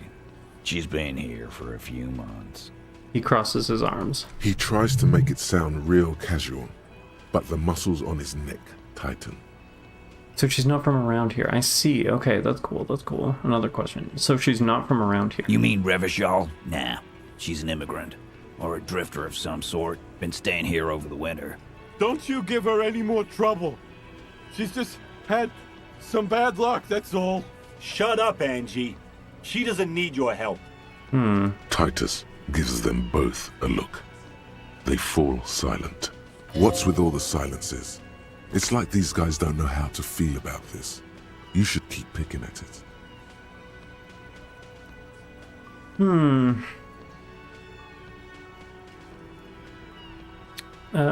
You said you partied. Cool, that's cool. But what did you mean? What do you think I meant? Sex, drugs, karaoke. Karaoke? Yeah, tons of it. All the songs. So you're saying you two were close? No, we just fucked. That's all. I'm not gonna give you any details if that's what you're after. So put your dick away. That is not what I was after. He really went out of his way to seem comfortable with this topic. That's all you're gonna get for now. He's doing a good job here. A commendable performance of I don't give a shit. Okay, we'll talk to her. Remember what I said. freight train of pain. He points his beer can at you. Alright. So. Now we have to talk to her, right? Speak to the assault victim? Go upstairs and knock on the door, number 3, to talk to the supposed victim of the hanged man. See what she has to say to you. What time is it? Are we gonna have... Okay, we've got tons of time. Tons of time, I don't know what I'm worried about. Can we... I don't know if... Hey, was there something you needed? Well, well. Bringing him that new bird sure made a difference in his attitude. About my bill for tonight. You're already set for the night. Your door is unlocked. Okay. We made a mistake. I guess we shouldn't have actually done that. Oh, Kim wants to talk. What was that? What was what? You mean the sweating and the fidgeting when he mentioned her name? Yes. I think I know the woman. The victim? Is there something I should know before we talk to her? Whatever you do, don't say the first thing. No, we are not saying the first thing. I met her in the hallway after I woke up. She knows I didn't remember being a cop. She knows I did some pretty crazy stuff before I passed out. That I partied hard and not very mentally healthy. I met her in the hallway. Understood. You were not in good shape on Monday. She knows I didn't remember being a cop. Okay, that's manageable. She knows I did some pretty crazy stuff before I passed out. So she overheard you? Or did you party together? She overheard me listening to music and doing weird things from her room. It's the one next to yours. Anything else? Nothing. Let's move on. You'll be alright, Lieutenant. This is nothing. Oh, I hope you feel correct. fortified by his assurance. It's going to be alright. Yay, thank you. Is it though? Nothing? You're still in for a bumpy ride here. Try not to mess it up. We'll be okay. We'll be fine. We'll be fine. Behind the dockworkers, a ceiling-height window. The hawthorn branches scrape the glass like bony fingers. What is our perception? I thought we had a higher perception than that. 4? I guess it's a harder check. Anyways, let's... What am I trying to do? Revert your gaze. That's what I'm trying to do. Do we have anything for perception? I think we've got a bunch of stuff that removes perception. Afflight, suggestion, that's minus perception. Nothing else. That was blue and purple. Okay. We can come back to that later.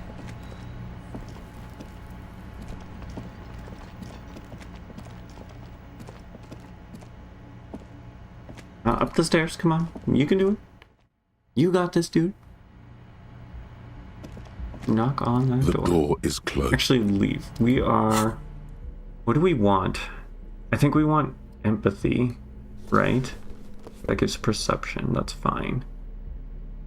Is there anything else that gives empathy that we can stick on? I think we're gonna need that. I have an odd feeling. It looks like... Yeah, that's minus empathy. Okay. So that's the only thing. We'll stick with that. And what is this? Aspirated corpse and shivers. Do we want suggestion? Visual calculus? No, probably not.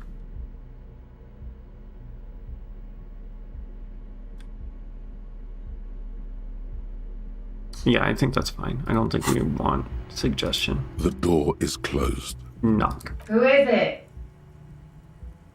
A woman's voice answers, muffled by the door. Tired. Controlled. This is the police. Can we come in? Come on up. The door is open.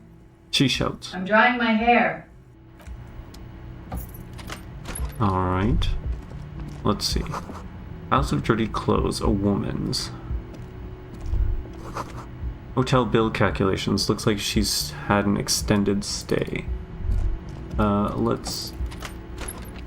There was a blue thing here. She made around 4 months of payments for this room. Oh wow, okay. So she's been here for 4 months. You see a yard below the corpse. It's no longer there. This medicine cabinet is full of wares. Sheets of pills, haphazardly stacked, one on top of the other. There's also a toothbrush somewhere in there. Look at the medicine. Pharmaceuticals line the shelves. Sheet upon sheet of pill bottle next to pill bottle. Acetylic acid, APAP, eye drops, blood thinners. Search the pill sheet. Among some foreign, probably Messinian or Gotwaldian, marked red blister packs you find. What do you find? This is going to take a little know-how. Okay. Is there something more interesting? Nothing of note. Oh, okay. The further you Wonderful. look, the more arcane it gets. You don't know what the rest of this stuff does. Close the cabinet, I guess. Let's head upstairs.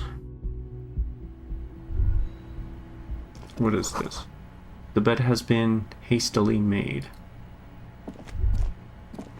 This window is pristine on the inside, unlike the one next to it. Light from the desk lamp reflects off the glass in an untarnished golden halo. Run your finger across the surface of the glass. Smooth as ice. There are spots of mud and rain on the outside, even smudges. But the surface of the window is clear from the inside. No chips, no hairline fractures. Continue. Following your lead, the lieutenant leans in closer to inspect the surface. The window was recently replaced? Looks like it, yes. Leave. Oh, I don't know why I was having problems. I thought the door was over there. The smell of cigarette smoke in the air. And menthol. The same small, heavy door. No lock in sight. Where does this I lead don't to? know, Lieutenant Euphrator. It is not the first closed door we found in this building. There is also your mysterious blue kitchen door. Do you think it's important? I don't know. The further we get, the more this building seems to be tied to the case. The vigilantes, the cadaver, and a number of people connected to the case are in or around this building. This door is part of it. It's not unimportant.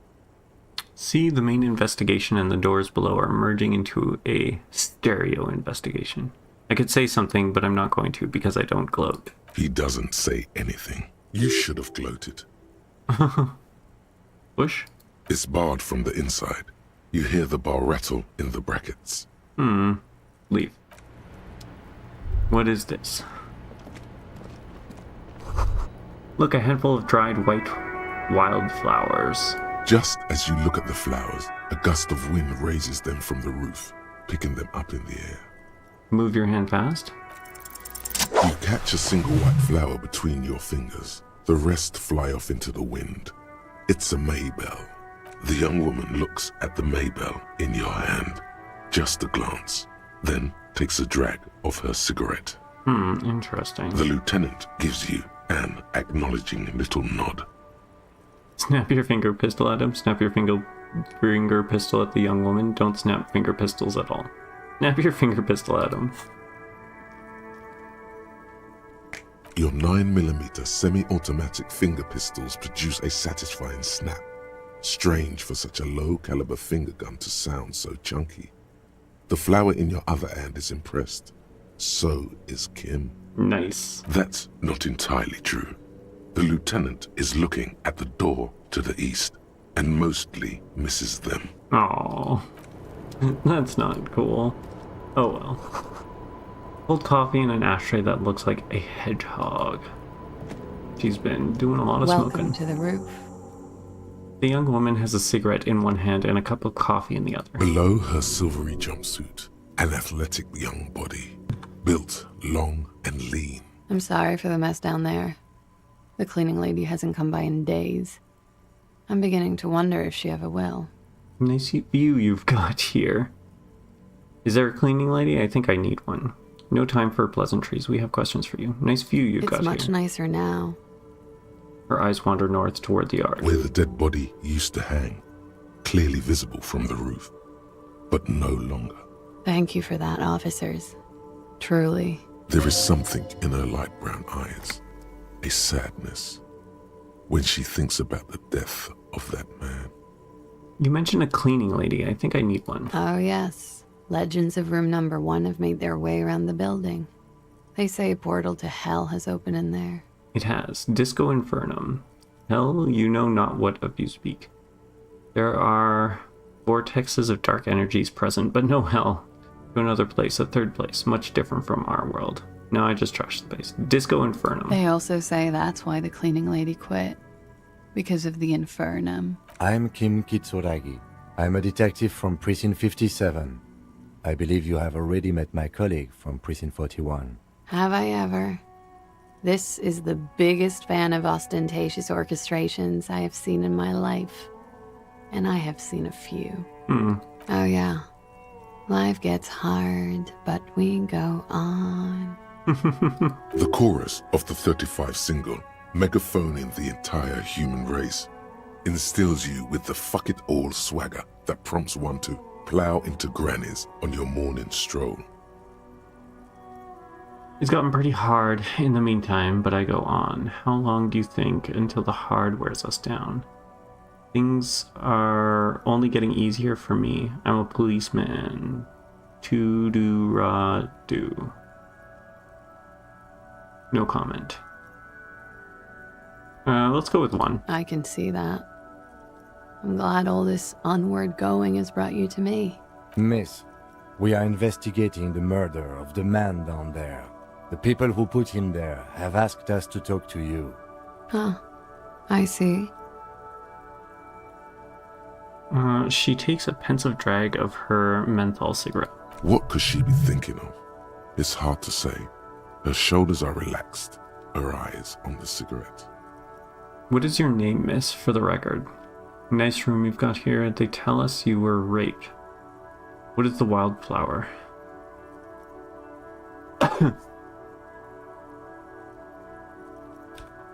What's your name, miss, for the record? Clausier Amondou.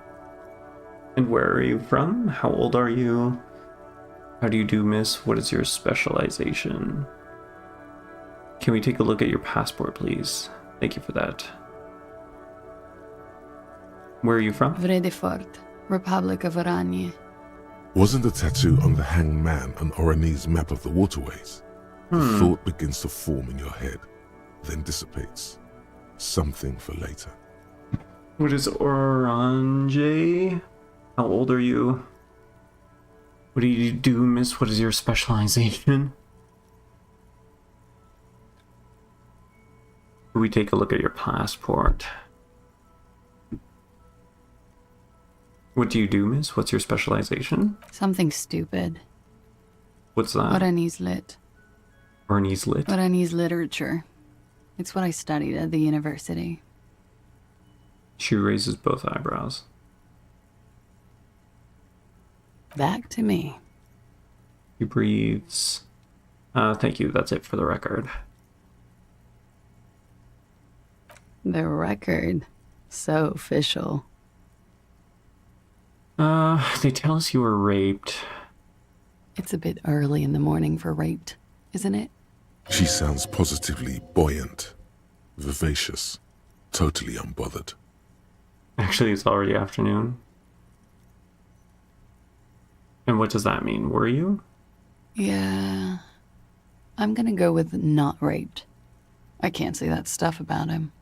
Tell them it's not my style. They'll have to, you know, if they want to jazz up the charges, they'll have to get someone more, rapeable. What? It's all very organic. Her mannerisms, her movements. If she's acting, she's quite gifted. By they, she means the Hardy Boys. Are you saying that you were asked to tell us you were assaulted? Not explicitly, but I understood what they meant. It wouldn't hurt to spice things up a bit. Some assault and battery. Sexual assault, maybe. It was clear the latter would be spicier. I just asked you to spice things up for us. Are you sure you weren't raped? What did happen between you and the victim? What can you tell me about him? Name, eyes, age. What did they hang him for, if not rape? How do the Hardy Boys know you? What did happen to you between the two victims? Between you and the victim? We partied. Where have I heard that before? You mean like a birthday party? What kind of partying? Point to your bloated face? The kind I do? I don't get it. What do you mean, partied? The kind I do. With all due respect, sir, I think we partied a little harder than that. Harder than this? Keep pointing. I didn't know it was physically possible. It is. You're still alive. What did you do when you partied? We drank, sir. A lot. For weeks, basically. We had that effect on each other. We made each other drink harder. That's why I liked him. What else? Stimulants. Speed also has that effect, making you drink harder. And then drinking harder makes you do more speed. It's quite the combination. We also had sex. Were feelings involved? Understood. Mm-hmm. She looks down at the yard. What can you tell him? And what can you tell me about him? Name, eyes, age. I'm sorry, I can't do it. Not right now. Later, maybe. I keep seeing him. Like he is now. I can't talk about his... I don't know. Hair. Another puff, more nervous. I know it's difficult, miss. We can return to it later. It must have been hard for you, seeing him there. What did they hang him for, if not rape? He had something to do with the strike. One has been roiling since I got here. Rotten timing. But you probably know all about it. And his role in this strike was... what? I think he was in a security detail. He was ex-military, worked for Wild Pines, and against the Union. We didn't discuss work much, if you know what I mean. But I understood it was dangerous. And they lynched him for it? She nods. How did the Hardy Boys know you? They're frequent guests downstairs. They have a booth for Union members. They're probably down there now. And how did you meet? Over drinks. It's been a long, boring winter. Did you party? A little, yeah. Like you partied with the deceased? No, not as hard. I'm sorry to have to ask this, but have you had a physical relationship with any of the Hardy Boys? I have. Which one?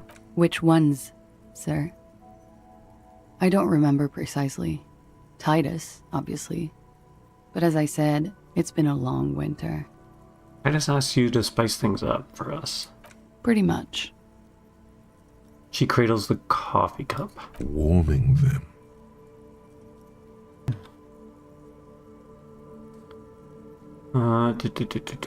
Must have been hard for you seeing him there? Oh, yes.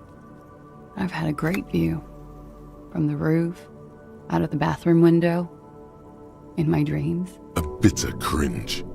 It hurts. You look to the lieutenant. He takes a small step closer. You called us, the RCM. Yes. Jackpot. The call reporting the hanging, that was you. Say nothing. I made it. And I would appreciate it if you didn't tell everyone. In Martinez, they call it snitching.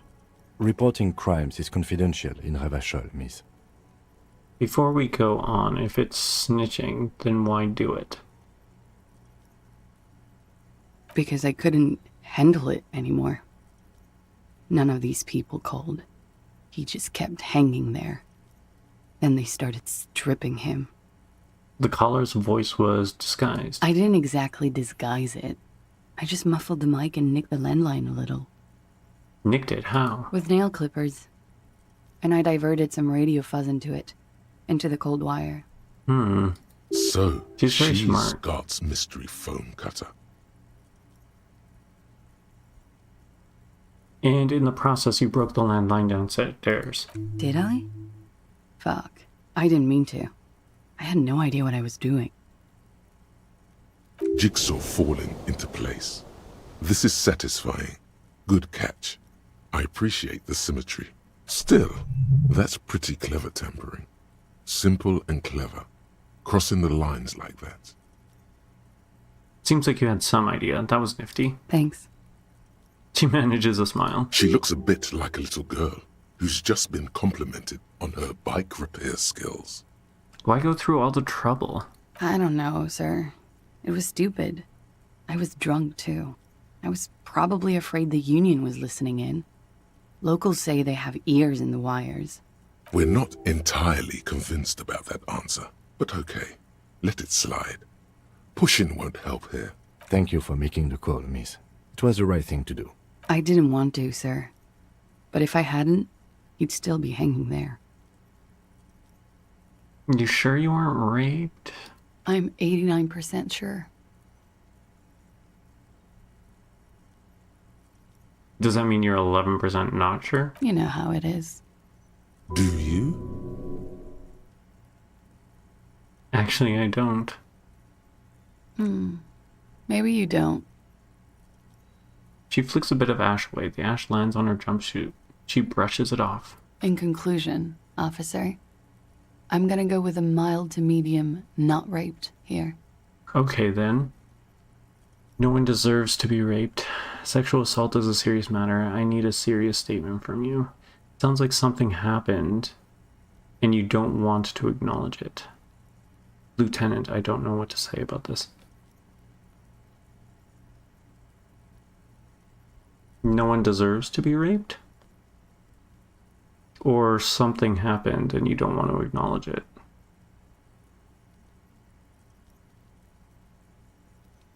No one deserves to be raped. I'm sure there is one person in the world who does. I mean, there are so many people. But let me make this clear. The man who was hanged from that tree did not rape me. The wording, the verbal eye roll. She's almost disgusted with the platitude you served up. Okay. Thank you for telling us all of this. She breathes a silvery sigh of relief and weariness. The air on the roof feels humid. Should we head by downstairs, officer? We may have things to discuss there. Sure. Wait a moment. I had something else before we go, a little thing. She nods. Silvery cigarette fumes disappear into her mouth.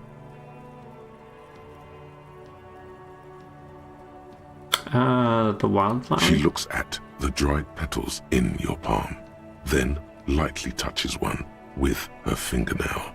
Pretty. Looks like a dried maybell. Is that the one you caught? Sambo style? Why was it there?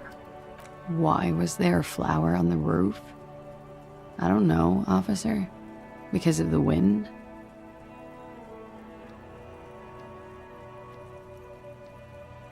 Okay.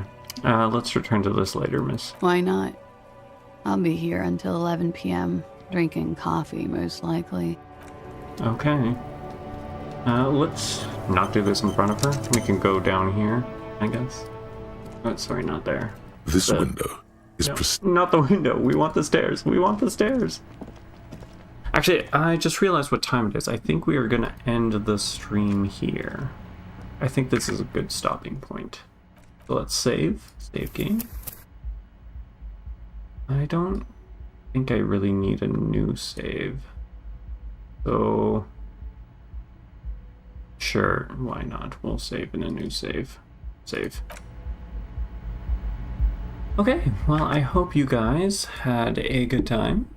It's nice to finally be... do we really want to go back to the main menu? Confirm yes.